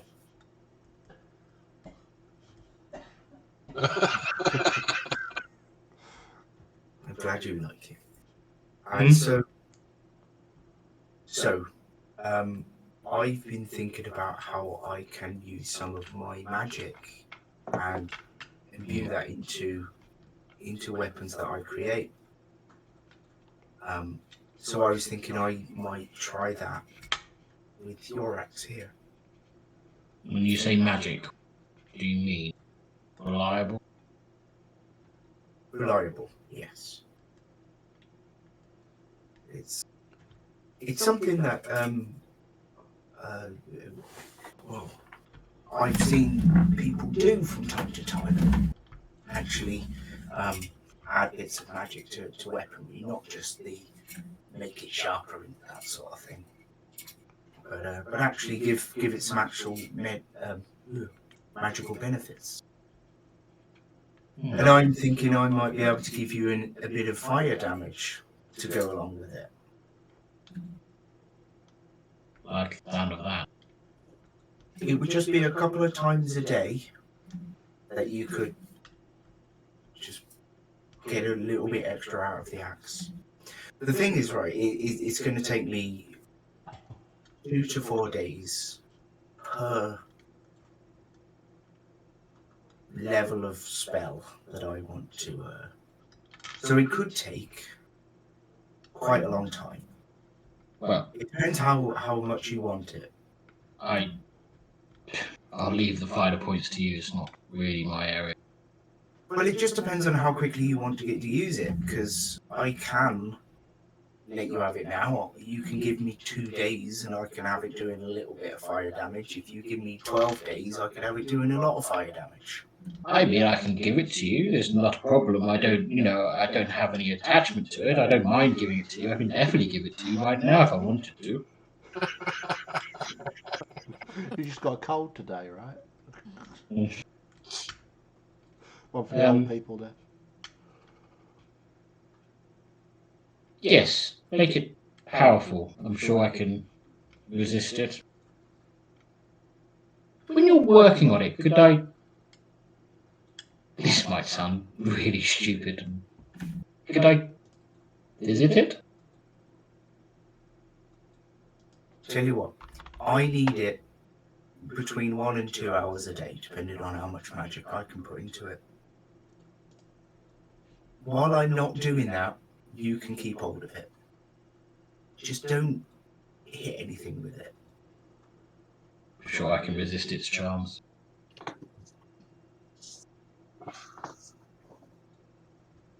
Okay.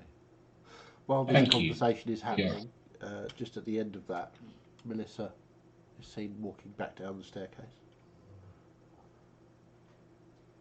Thank you, Yorick. I'll see everyone and just kind of nod and then just kind of take a seat next to Florian. And Snow hands out sort of 50 gold worth of rubies to everybody as well, and then just slides Melissa's smile over to her. What did you say? Sorry, You've got 100 gold worth of sapphires and 50 gold worth of rubies. Thank you, Snow. I don't know what's been happening, because Melissa seems a little awkward, and Celeste seemed a little pale when we came in. Well, I don't really keep track of what goes on. I mean, it's not really my thing.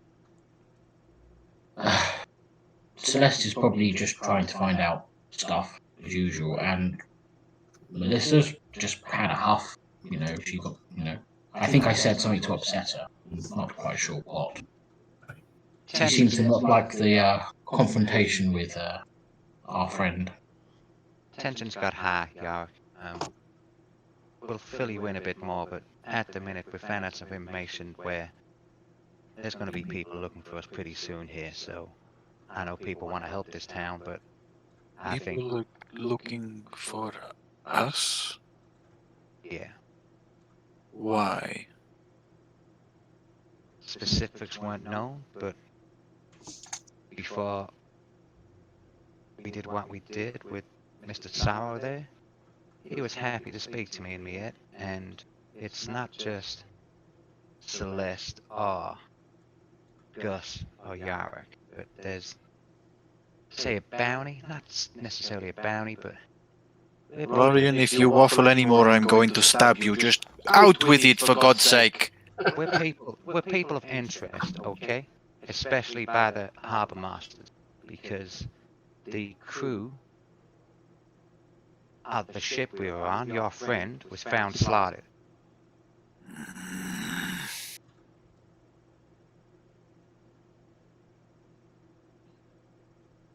So all of us technically now have a price on our head, and for one, the conversation we had, Derek's is definitely going to be on her way.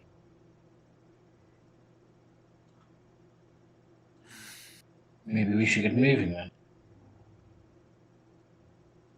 That mightn't be wise. Are you okay?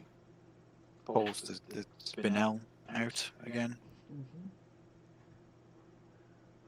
I have a feeling I know where this came from. I'm sorry, Snow.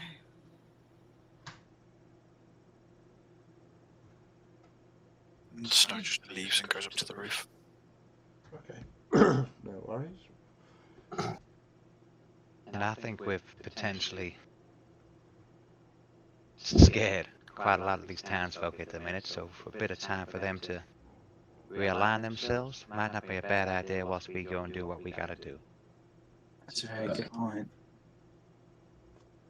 I mean, I could be a dick about this. I thought we were going to help build the town back.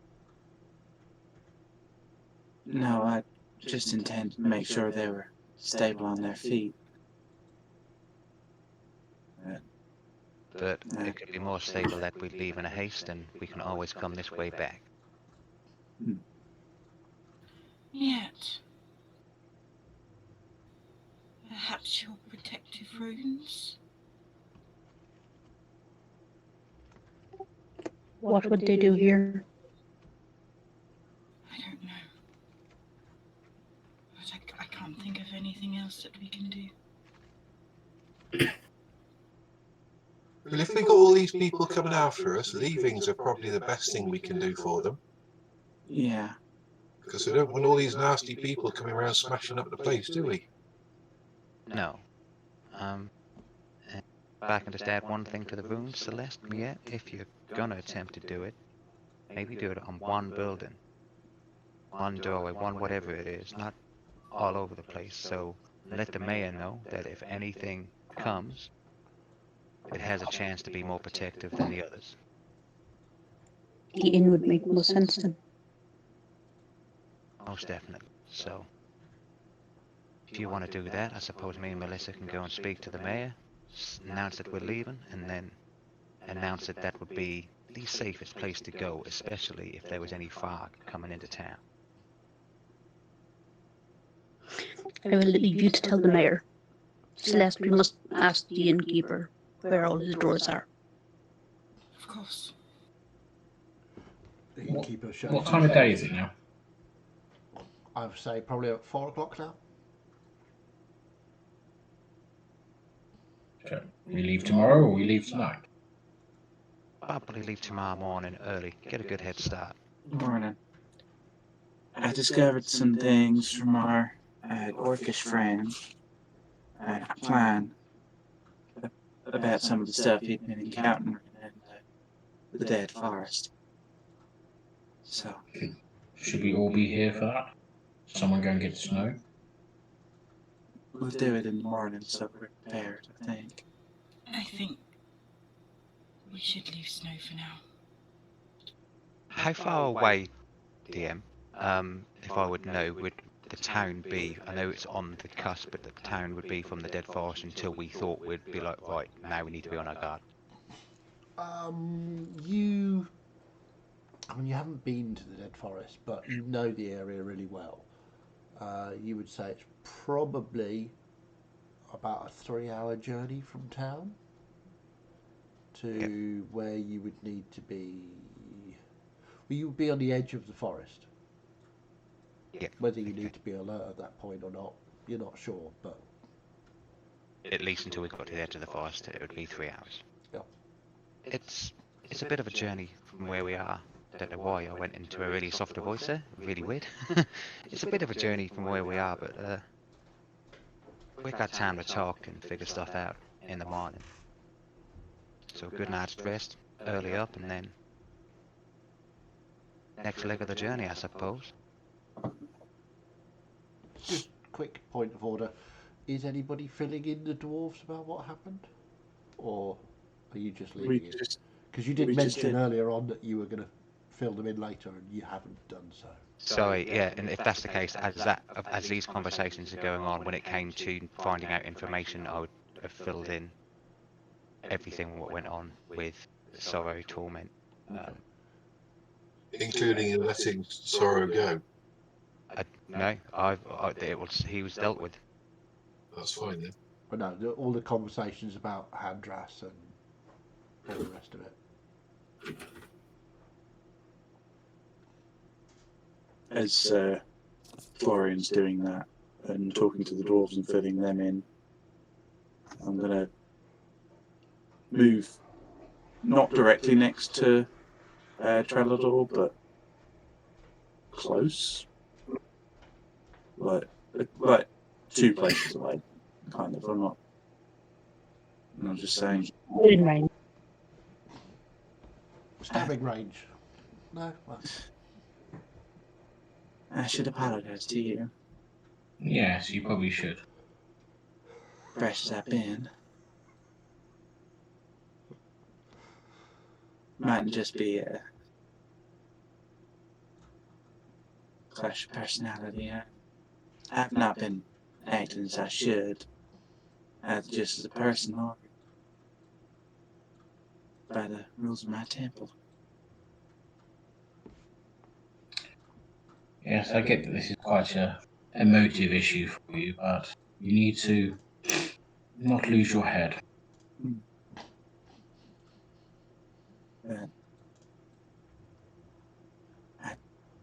So you're trying to tell me they were dead, but they weren't dead? How does that work? We don't know. That's the whole point. We don't know what the mist does. It could be something to do with that, it could be something else. Well, does that mean that you or your family is still alive yet? Somewhere else? The mist never gives. We gave them back. No, something else brought them back. Oh, maybe. They said that this hairdresser had brought him back, so I don't know what you know of him, but if he's a healer, he's very high level. Don't know. Look, we've got a uncle or a cousin or I don't know, something who's a handress, but I think, Gus, it's our aunt's second husband, and he's a healer. Oh right, yeah. Oh yeah, I know who you mean. Handress? That him? Yeah. I Well, mean, we know. what you mean now? If you could describe him to us, we'd probably be able to tell you. But I mean, it's just yeah. a name, isn't it? Right. I mean, he is called Handras, but Handras is quite a common name back in Daghold, so it's not. There's no reason to think it would be them. I suppose we'll find out closer to the time. Either of the dwarves or both, make a history check for me. Histoire. Ooh, 20. Blimey. Nice. Better than my 7. It is indeed. Gus. While Yorick's saying that he could be second husband of the aunts, and the name sort of in association with those Spinels, you remember or think you remember something about the Spinel Brotherhood? And Handras was, it was your aunt's second husband. And he was really high up in the Spinel Brotherhood, which is like the trade organisation. It's, they're the only ones supposed to deal with the Trading Waters clan. And when you went down, he was there.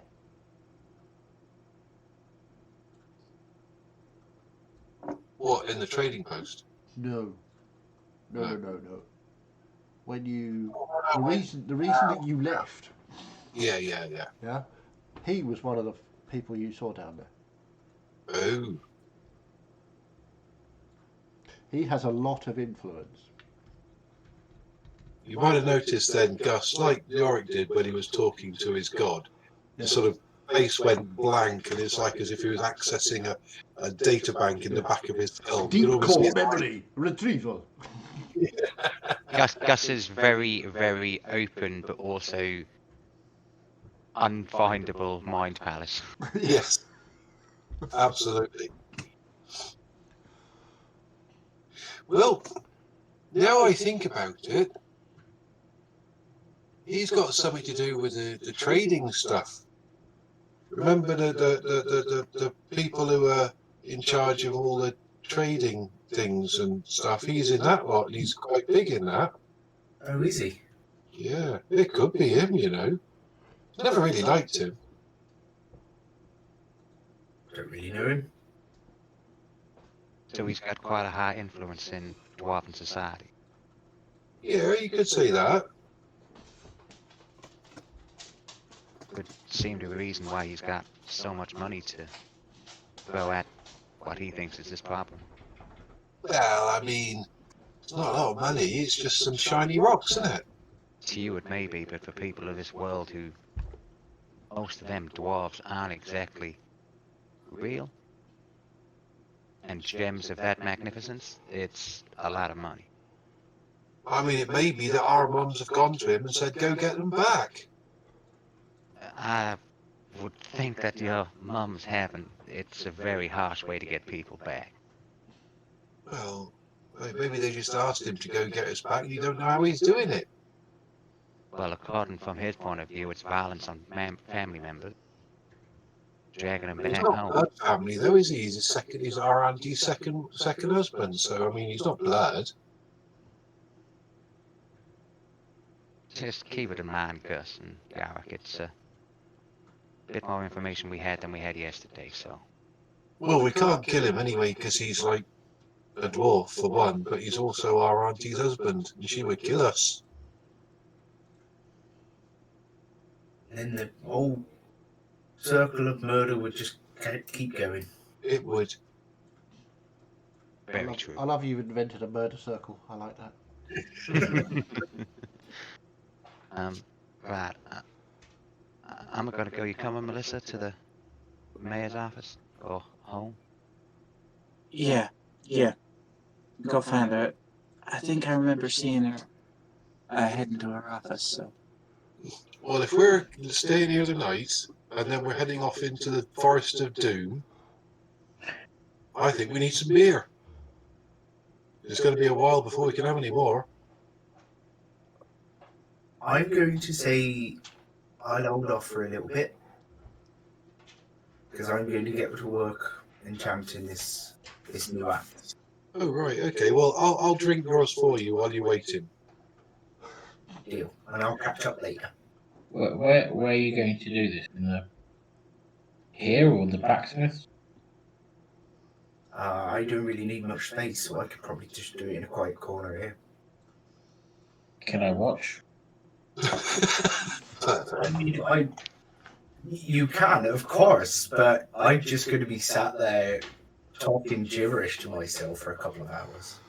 That's alright, that's what most of the group does anyway. Right, okay.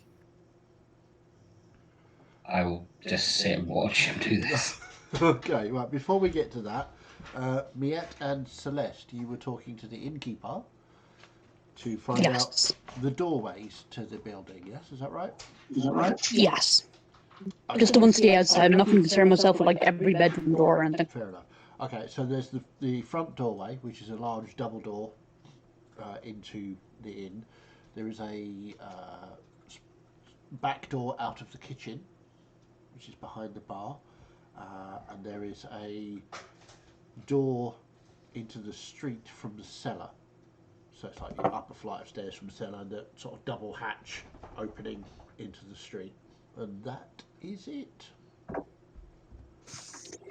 There is a rune of protection I could inscribe on them with your permission. It may give you some protection from the dangers of the world. Sure, yeah, that sounds like a good idea. Excellent. Myself and Celeste will just take a few moments to do it. Okay, sure. Okay, roll a performance check. And Celeste, you are helping, watching. What are you up to? Oh, you're being taught, aren't you? So you need to pay attention. So you need to roll a This perception is more check. difficult for you because you do not have the clothes to inscribe in wood, but trace as I do. Okay. Perception, you said? Yeah. Actually, Mia, because you're trying to teach. Actually, no, roll it. Just roll it naturally. That's fine. It was a 14. 14. Yeah, that's fine. Slightly better. Yeah, you trace it perfectly. Your perception check? Only a 12. 12. Was it? So it was lessons in history. You're like, you think you got most of it right, and yet when you watch, she's not got it right. She started There's in the wrong place. 2 more doors yet. We shall try again. Okay. Sorry, the news has rattled me somewhat. My concentration is not as it used to be. I understand. We will take as long as it takes. Okay. Thank you for your patience. So moving on to the next door, the kitchen door. Again, performance and perception, please. A little bit better, but not a lot. 15. 12. 12 and a 15, yeah. I mean, 12 is fine. You're slowing down, you're doing it, so you're having to think about it a bit more. 15, yeah. You watch this time, and she gets the shape right and the start point, but she skips over a bit that perhaps that was your fault because you went a bit too quick for her. I think we might both be improving at this. Okay, so last one again on the cellar doors. Episode 127 of the campaign, and they've finally nailed the sign. I might get more than single digits at some point. You never know. What did you get?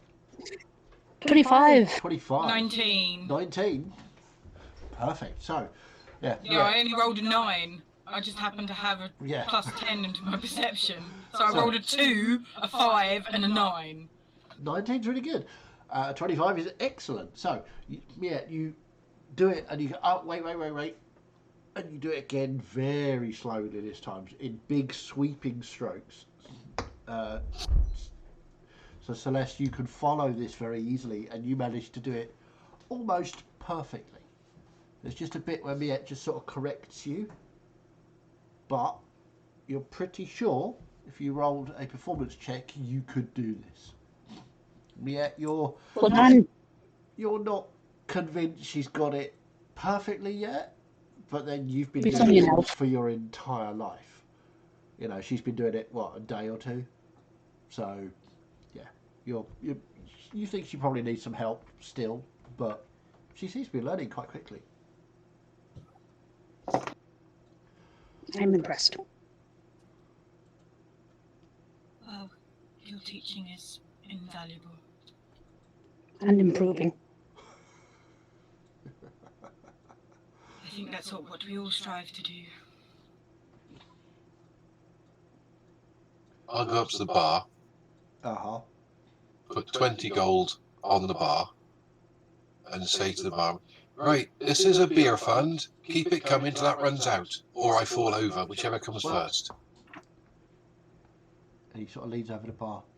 You and your friends, you don't need to pay for anything. All right, well, take this as a tip then. That's very kind, but you saved the entire town. I know, but you still need to fund. You still need to get better, don't you? That's very true. I will take it as a tip, thank you.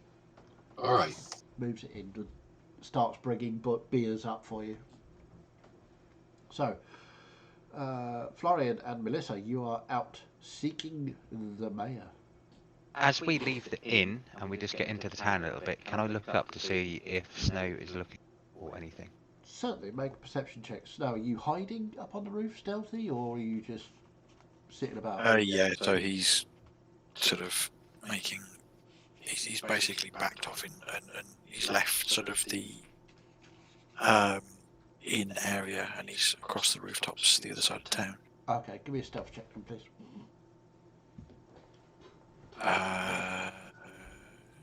23. 23. Okay, cool. I don't see him. This is fine. No. I mean, you look up on the inn, there's no trace of Snow anywhere. You sort of look around a few of the other buildings. No chance. Yeah, that's fine. So, you walk into the mayor's office. She is at her desk, writing feverishly on. As you walk in, she looks up. Ah, Afternoon, Mayor. afternoon. It definitely is afternoon. You are obviously.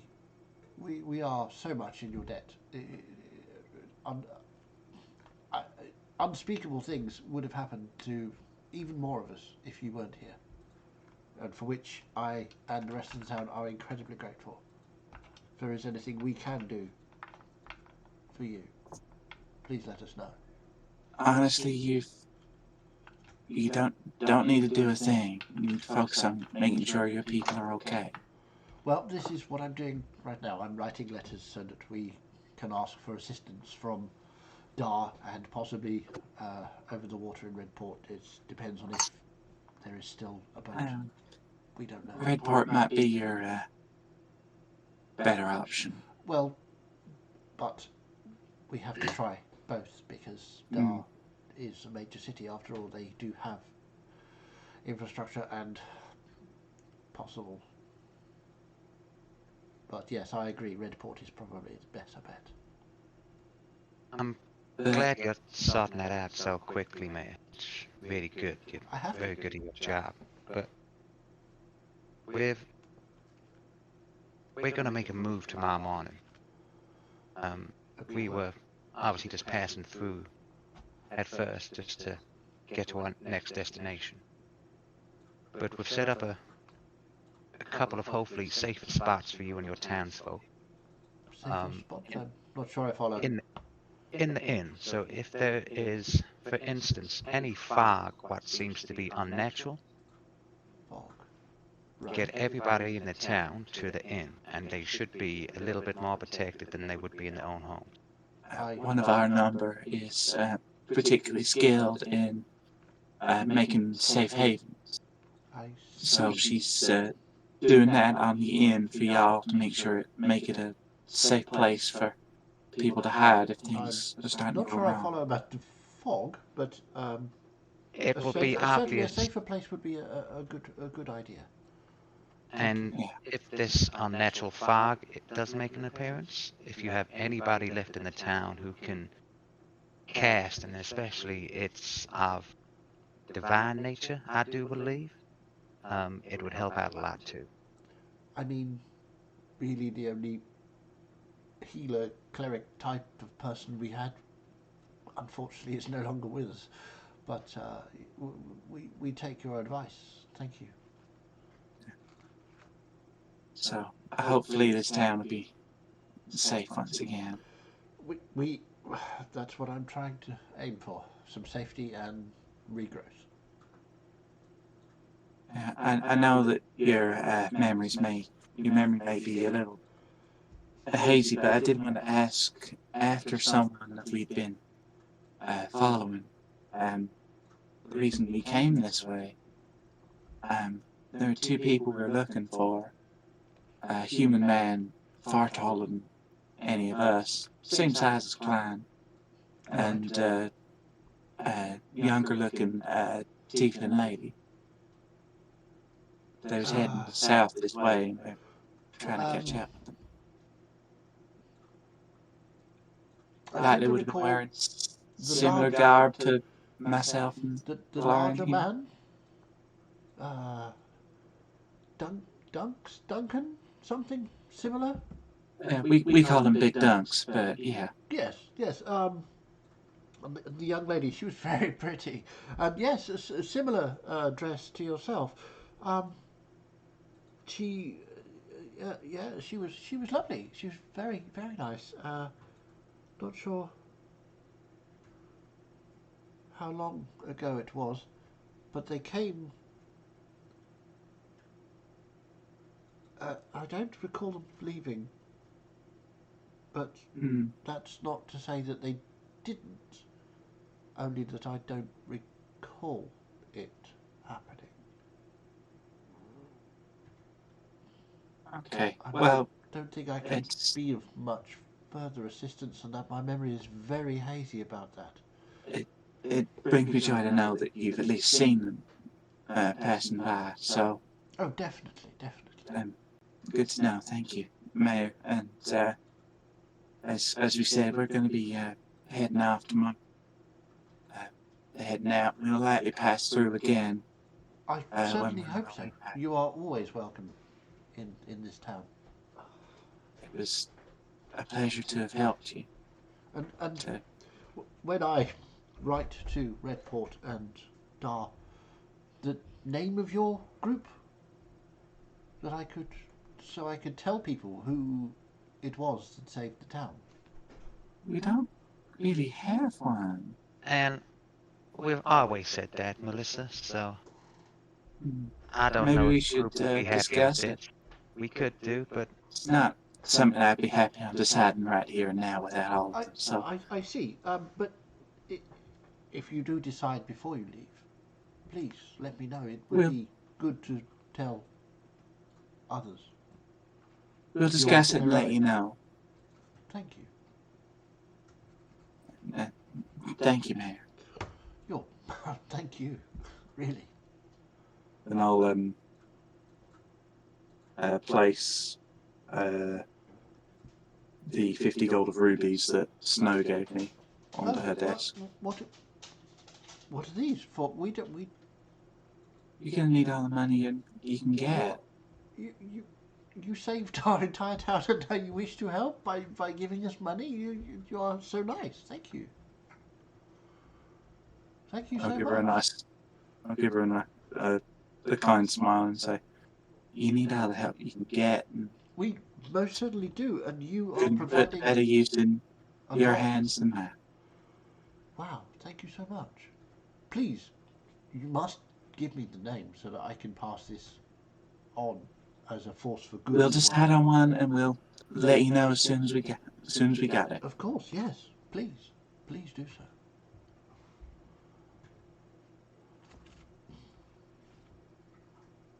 good evening, Mayor. It should not be the murder bastards. No, it's probably not going to be that. But Just Just not putting it out we'll- there. But Yeah, we'll head back to the tavern after discussing with. So, while all this is going on, Snow, is there anything you want to achieve up on the rooftops? The cube, the little black cube, Yes. he's going to put it on. Okay. Does anything happen when he puts it on? Not a lot. The cube is strangely warm. It appears to be sort of metallic, but not cold like a metal should be. It appears to be warm. Does there appear to be a way to grip it? Or, Make a quick investigation check. sales. 15. 15. You sort of turn it over in your paws as you're looking at it, and you see that two of the sides are slightly more indented than the others. As you hold it between your claws, press on it, you can hear a slight click.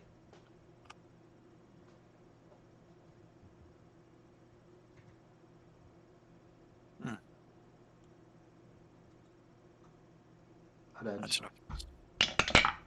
a voice, a female voice that you've heard. Have you heard it? No, you haven't heard it before. Torment, is that you? It's not. Oh, I see. Then that should be interesting. I'm assuming you've killed him.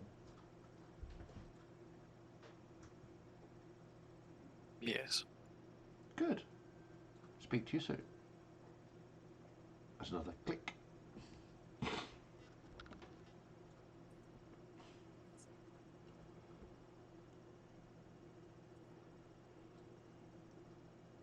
I will move back towards the inn. Okay. Once Celeste and Miette have done all the doors, Yes. Celeste would grab a piece of paper and a writing implement so she can practice doing the inscribing over and over again on the piece of paper to try and trace it each time and get it right. I'll tell you what we'll do then is we roll. Yep. She would also grab some food and some water from the bar and try and scramble up onto the roof. Okay. Give me an acrobatics check.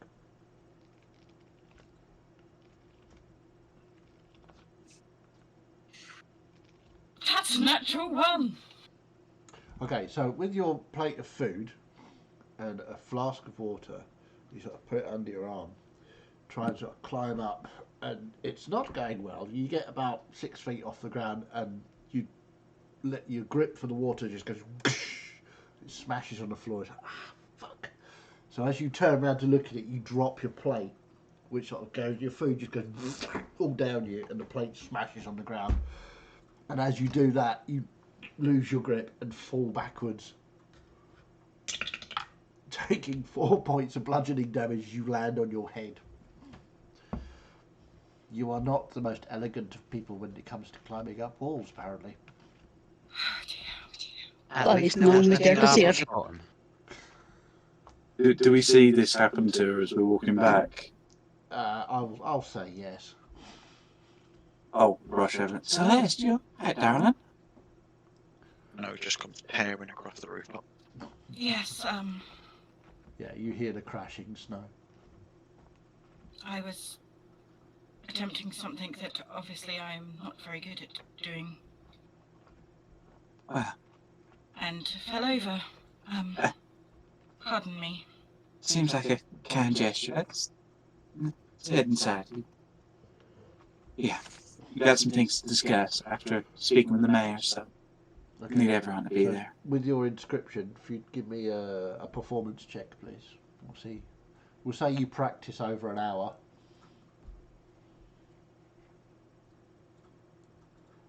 And we'll get to Oh, the for goodness sake! These dice are not being my friend today. 5. 5.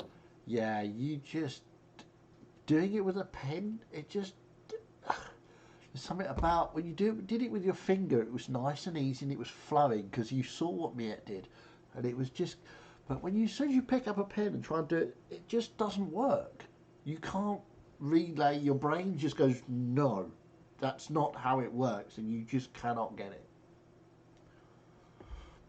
It's just not going at all. It is not my day today. So, Yorick, as you sit in the corner, quietly, being watched by Trellador,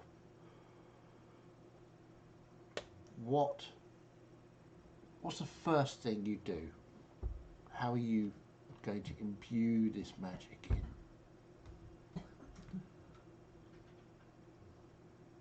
You did. So the first thing I'm going to do, I'm going to sit down, lay it out on the table in front of me, and I'm going to attempt to contact Reorx. Okay. So, make a religion check, please. It's not a very high DC. You'll be pleased to know. I'll hope so. Go on then. D&D Beyond's having a good old think about that one. Is it having a little bit of a moment, is it? I'll roll the dice. Oh no, there you go, 9. 9. Well, you just beat my DC of 7, so it's all good. See, it sounds like you've woken him up. It's really weird. So, oh, ha! Hello. Oh, right, yes, Yorick. Hello. You're right. I was concentrating on other things. Not to worry. Important. So, of course, all right. I if anything, I'm sorry. Obviously. Oh, I'm sorry to bother you, but did you get your beer? My beer? Yes. I wanted to concentrate on this first, and then I'll get later. Well, tell Gus he's to bring you beer. All right. Good. Right. So carry on. Sorry. Got distracted right. there. So I was thinking I might empower this a little bit more by trying to channel some of my magic, your magic, I suppose, into it. Right. Think. Uh-huh. Is that all right? Well, is this friend of yours a believer? Does he, worship me? I think he's quite taken with your axe, and he might start believing now. Well, all right. I'll tell you what then. If we do this, and I'm not saying we can't, I'm saying if we do, then you'll speak to him about me, right? Yeah. Because, I'm pretty much all powerful, So he should be, just happy to have a god like me in his life.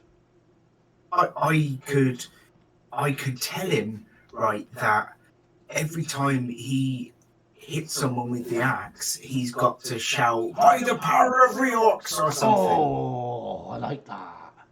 That's good. See, I knew you were one of the good ones. Yes, for sure. Absolutely. So, okay, what are we doing? We're doing the... I was thinking of channeling some searing smite into this axe. I like that idea. Right, so, but he has to say my name when he hits someone, will it? Yeah. Good. Right, I'm up for that.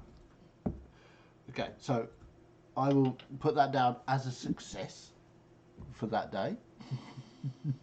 Do I hear just one side of this conversation? You hear one side of this conversation in Dwarvish. Okay. I mean, you can make out the word Reorx that you've heard them say before. But apart from that, you're only getting one side of it, and you're getting it sort of mumbled in Dwarvish.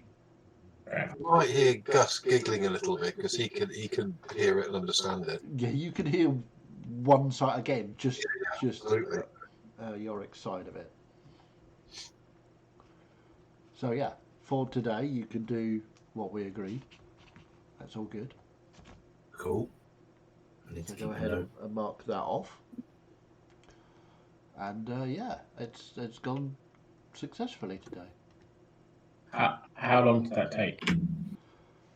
It's an hour. That took an hour to do that. I've condensed it down a bit, obviously. Or we sped it up, and actually we were talking incredibly slowly. Yeah. One of those two. You'll have to work out which one it is. Is it done? Are you done for today? I'm done for today. So, is it like a little bit powerful now, or is it just you have to wait for everything? Not yet, not yet. There's kind of like milestones that I need to hit. So it won't do anything more. I mean, it's obviously a very powerful axe now, but it'll take me a few days to get it a little bit powerful, and then a few more days to get it a bit more, you know. Sorry, I'm not being impatient. So when can you do this again? Like, do you have to have like an hour rest and you can go again, or is it? Sounds like you are being a little bit impatient. Not. I'm just asking a question. He needs a beer. Do you want to hold it? See how it feels?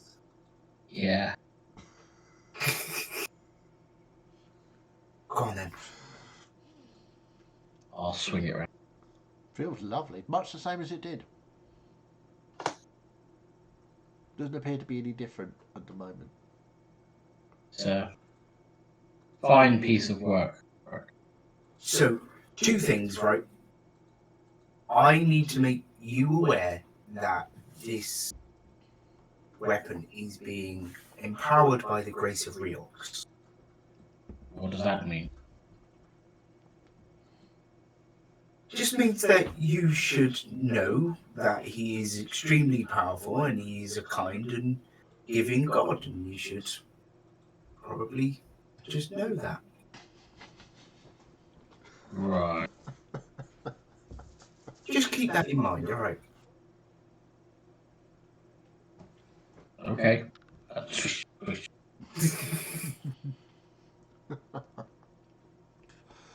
So, is there anything else anybody else would like to be doing while this is going on?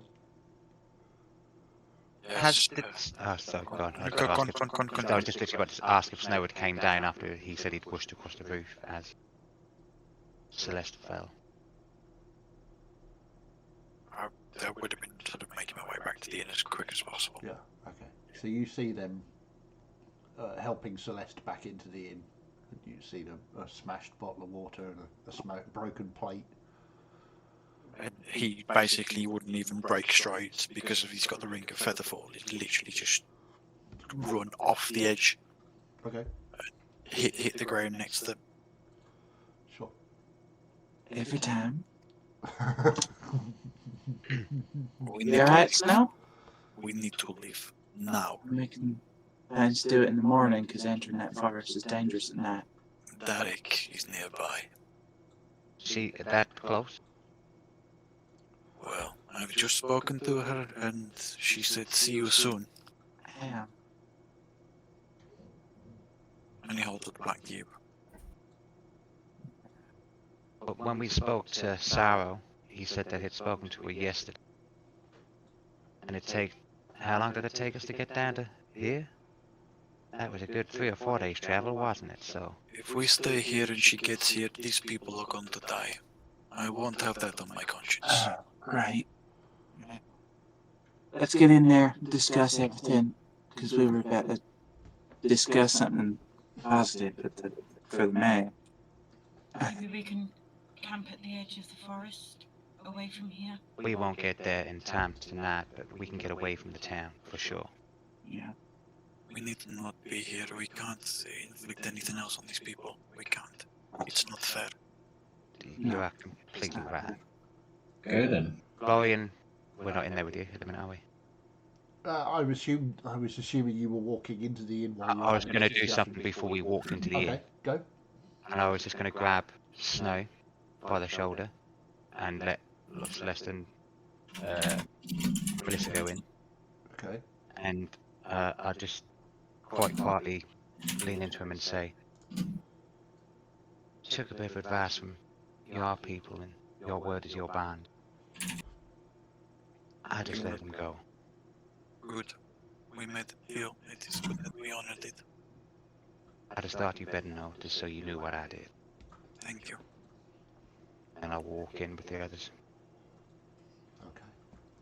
So, Trevor, Yorick, Gus, Miette, you see everybody walking back in? Well, we're meeting folks. A lot of things. Beer? Do you want some beer? Uh, Yeah, I'm Maybe- going to need some beer for this. get yourself stocked up. Right. First thing on the agenda, according to Snow, Derek is coming. Wait. Don't know how far away she is, but we need to leave so that none of these fine people are going to get caught in her crossfire.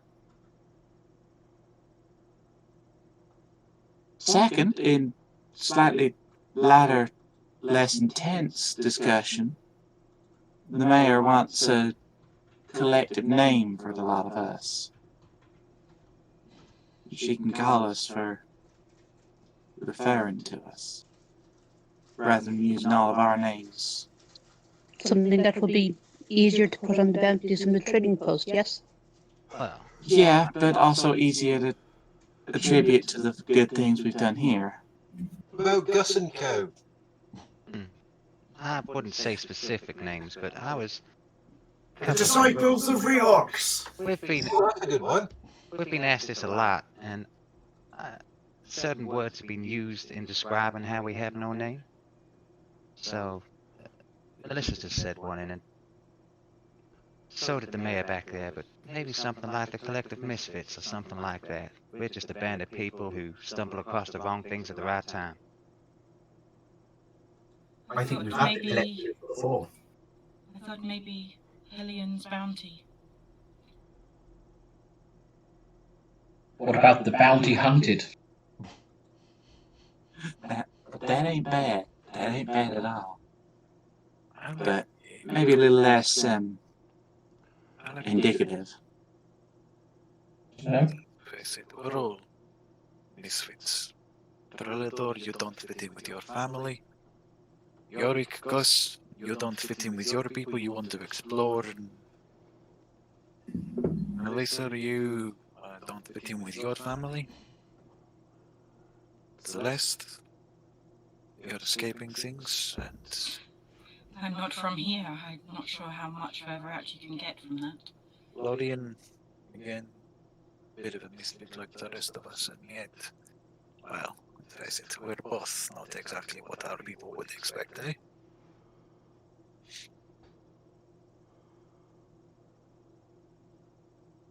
Maybe just the misfits then?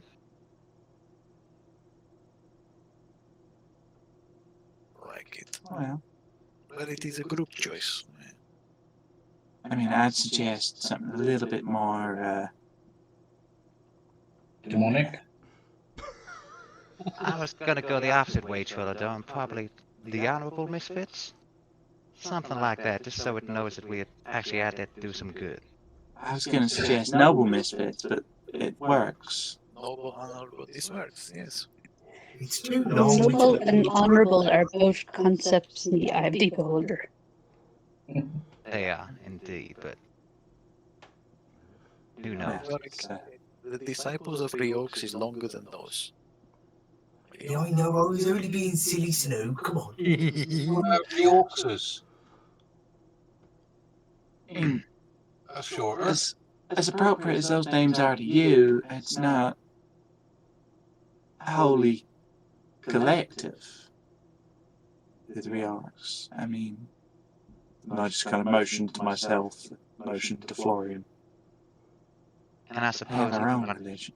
people knowing everything about certain people of the group or the whole group, do you? So Also misfits true. is Especially if y'all want to hide the fact that you're halflings.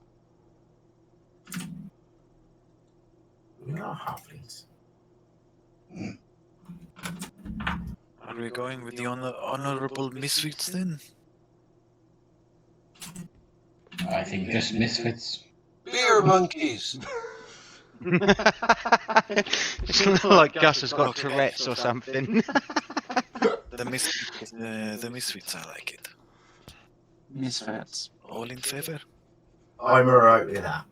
Beer. Sounds alright by me. Right. Maybe I'll we go, So you're Well, going to be calling yourselves the Misfits, apart from Gus, who's calling yourself Beer. Cool. Right. Good. Yeah. I'm gonna go. Okay. So you're going to go and tell the mayor what you're called, are you? I'm gonna Well, go I was tell the gonna- mayor the slight change of plan. Okay. Oh, yeah, I'd say that we can probably do that all together, can't we? If we get our stuff and Yeah, leave if we now. get ourselves organized and ready to move, I've got everything on me, so. Ready to go. I travel light anyway. Okay. So the mayor actually comes into the inn while you're talking and goes up to the barman and talks to him. And you can see him gesturing to Miette and Celeste and say, they're having a conversation.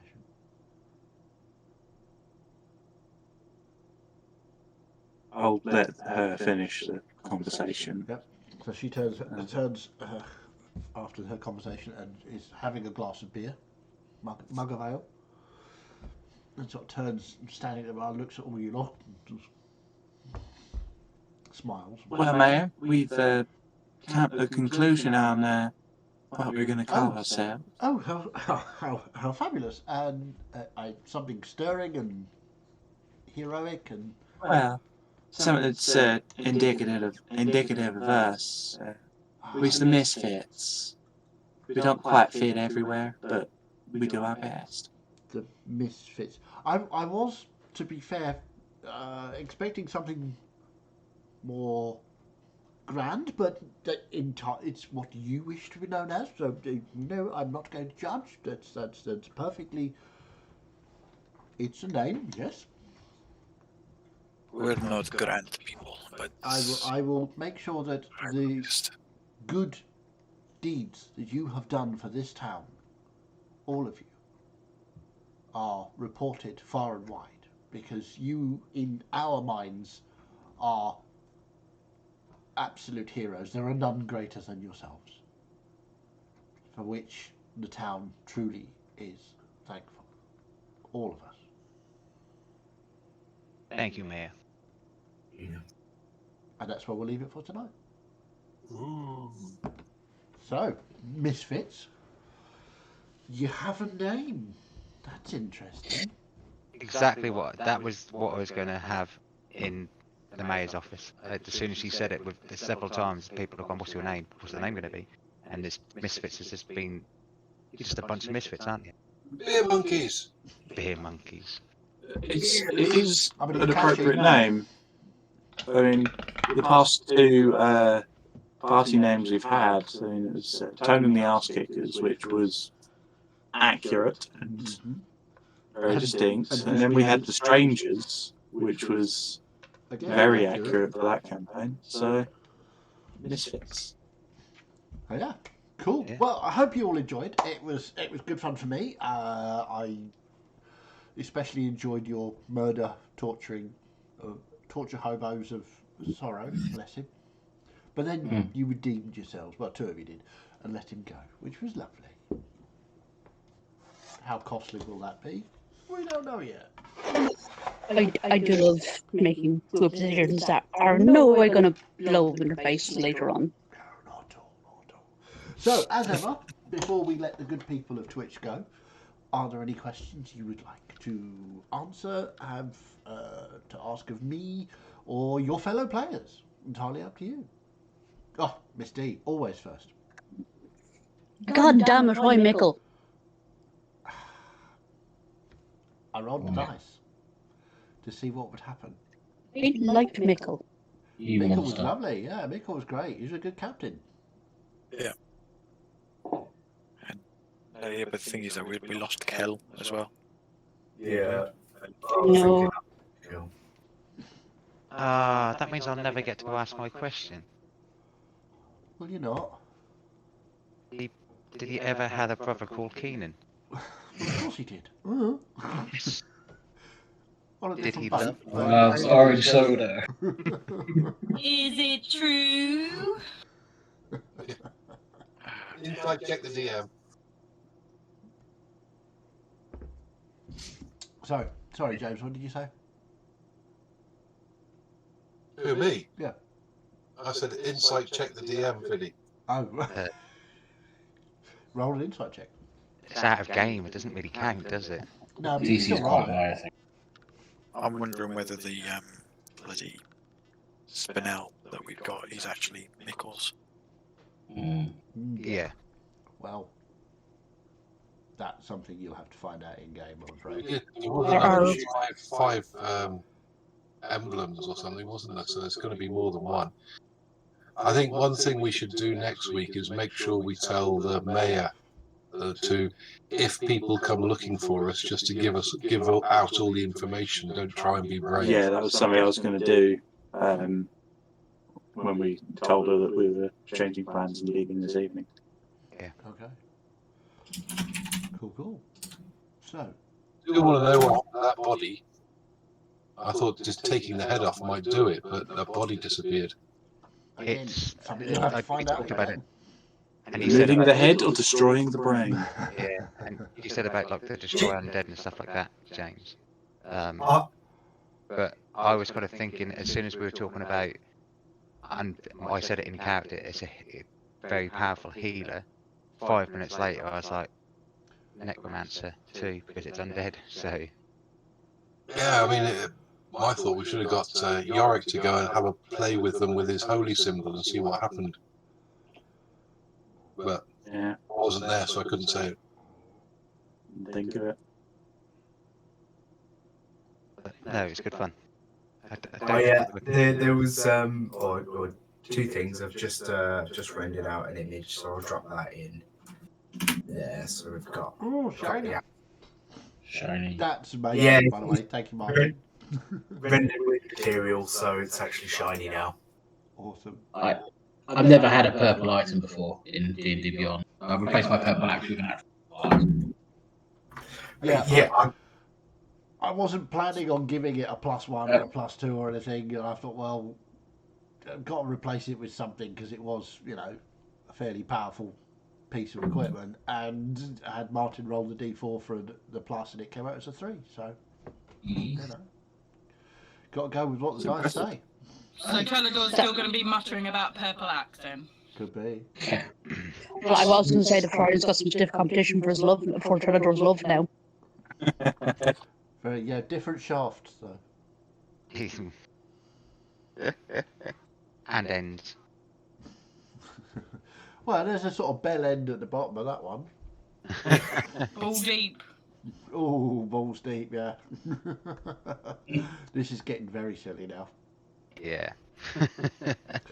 Okay, so anything else anybody would like to ask? Not to ask, but I just I thought what was it? Oh yeah, when Miep was going to put the protective symbol on the inn, it gave me if there was an undead invasion in the city, they'd have to get to the pub and wait for it to all blow over. Yeah. Brilliant. Or Winchester. Yeah. That's what the pub's called, obviously. Florian Winchester. Yeah, I suppose I know it's unlikely, but do we level up? Nice ask, though. Nice ask. We always have. You would have done if you killed Sorrow, but you chickened out. Well, who knows? Who knows? In truth, this has been an XP-based campaign all along. We just didn't notice. No, indeed not. We didn't chicken out, we set up future XP possibilities. Yes, indeed. Set it up so that he can gain some levels and he's worth more when we kill him later. Or we Exactly, gained and he's more got more levels. rubies. We gained more levels right there for being good people. Who knows? So he's the big bad. We'll see him in a few months' time. Could be. So, who are we? I have a question, actually. Just out of curiosity, I dropped a few names this evening. Obviously, Derek and Handras. And does anybody notice the one that you've encountered before? I'm pretty sure that the one that they name dropped that was researching into the undeath. I think was Yeah. that not the wizard we met in Giffield? Yes, Yeah. it was. Thought it went, yeah. Yeah. I completely forgot about that, but for some reason I had it in my head because it dropped early to that, but it was like Celeste's husband, who I couldn't remember if it was in Giffield or whether he was in another place that we went to. He has a much shorter name. It's Lork. Lork. It's not Whereas her this one husband. was this It's one the was same guy Lysandris. that Celeste was almost giving away the Wandering Thus symbol to. Yeah, she's going to start a merch line with it. Yeah. T-shirts with it on. Yeah. T-shirt. You could have it tattooed on her neck. She Well, watch. Davinia's here, I figured, and he figured Miette would want to keep Davinia safe. Divinia's affections have, turned elsewhere. Oh. So that's just getting it down so that she can file the patent later Yeah. and just lock it down. Okay. So, any other questions from anyone? I had earlier, but I didn't write them down, so they're gone. Ah. Speaking of writing things down, Yorick, Mm-hmm. you are our nominated last we left off for next week. So Yep.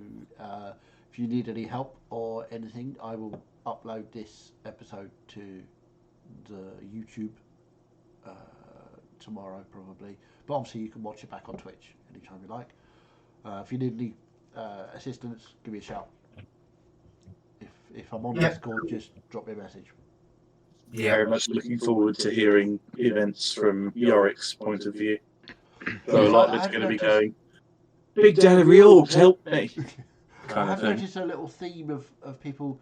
We're not just doing the last we left off. We're doing a little sort of commentary on the group as well, which it's turning into, which is quite cool. To be honest, So my question as well, Chaz, are you doing it if we're doing it alphabetically, or is it just going to be character perspective? What I thought we would do is do it character, and then when we get round to just before Miette, I will do one, and then we'll go again.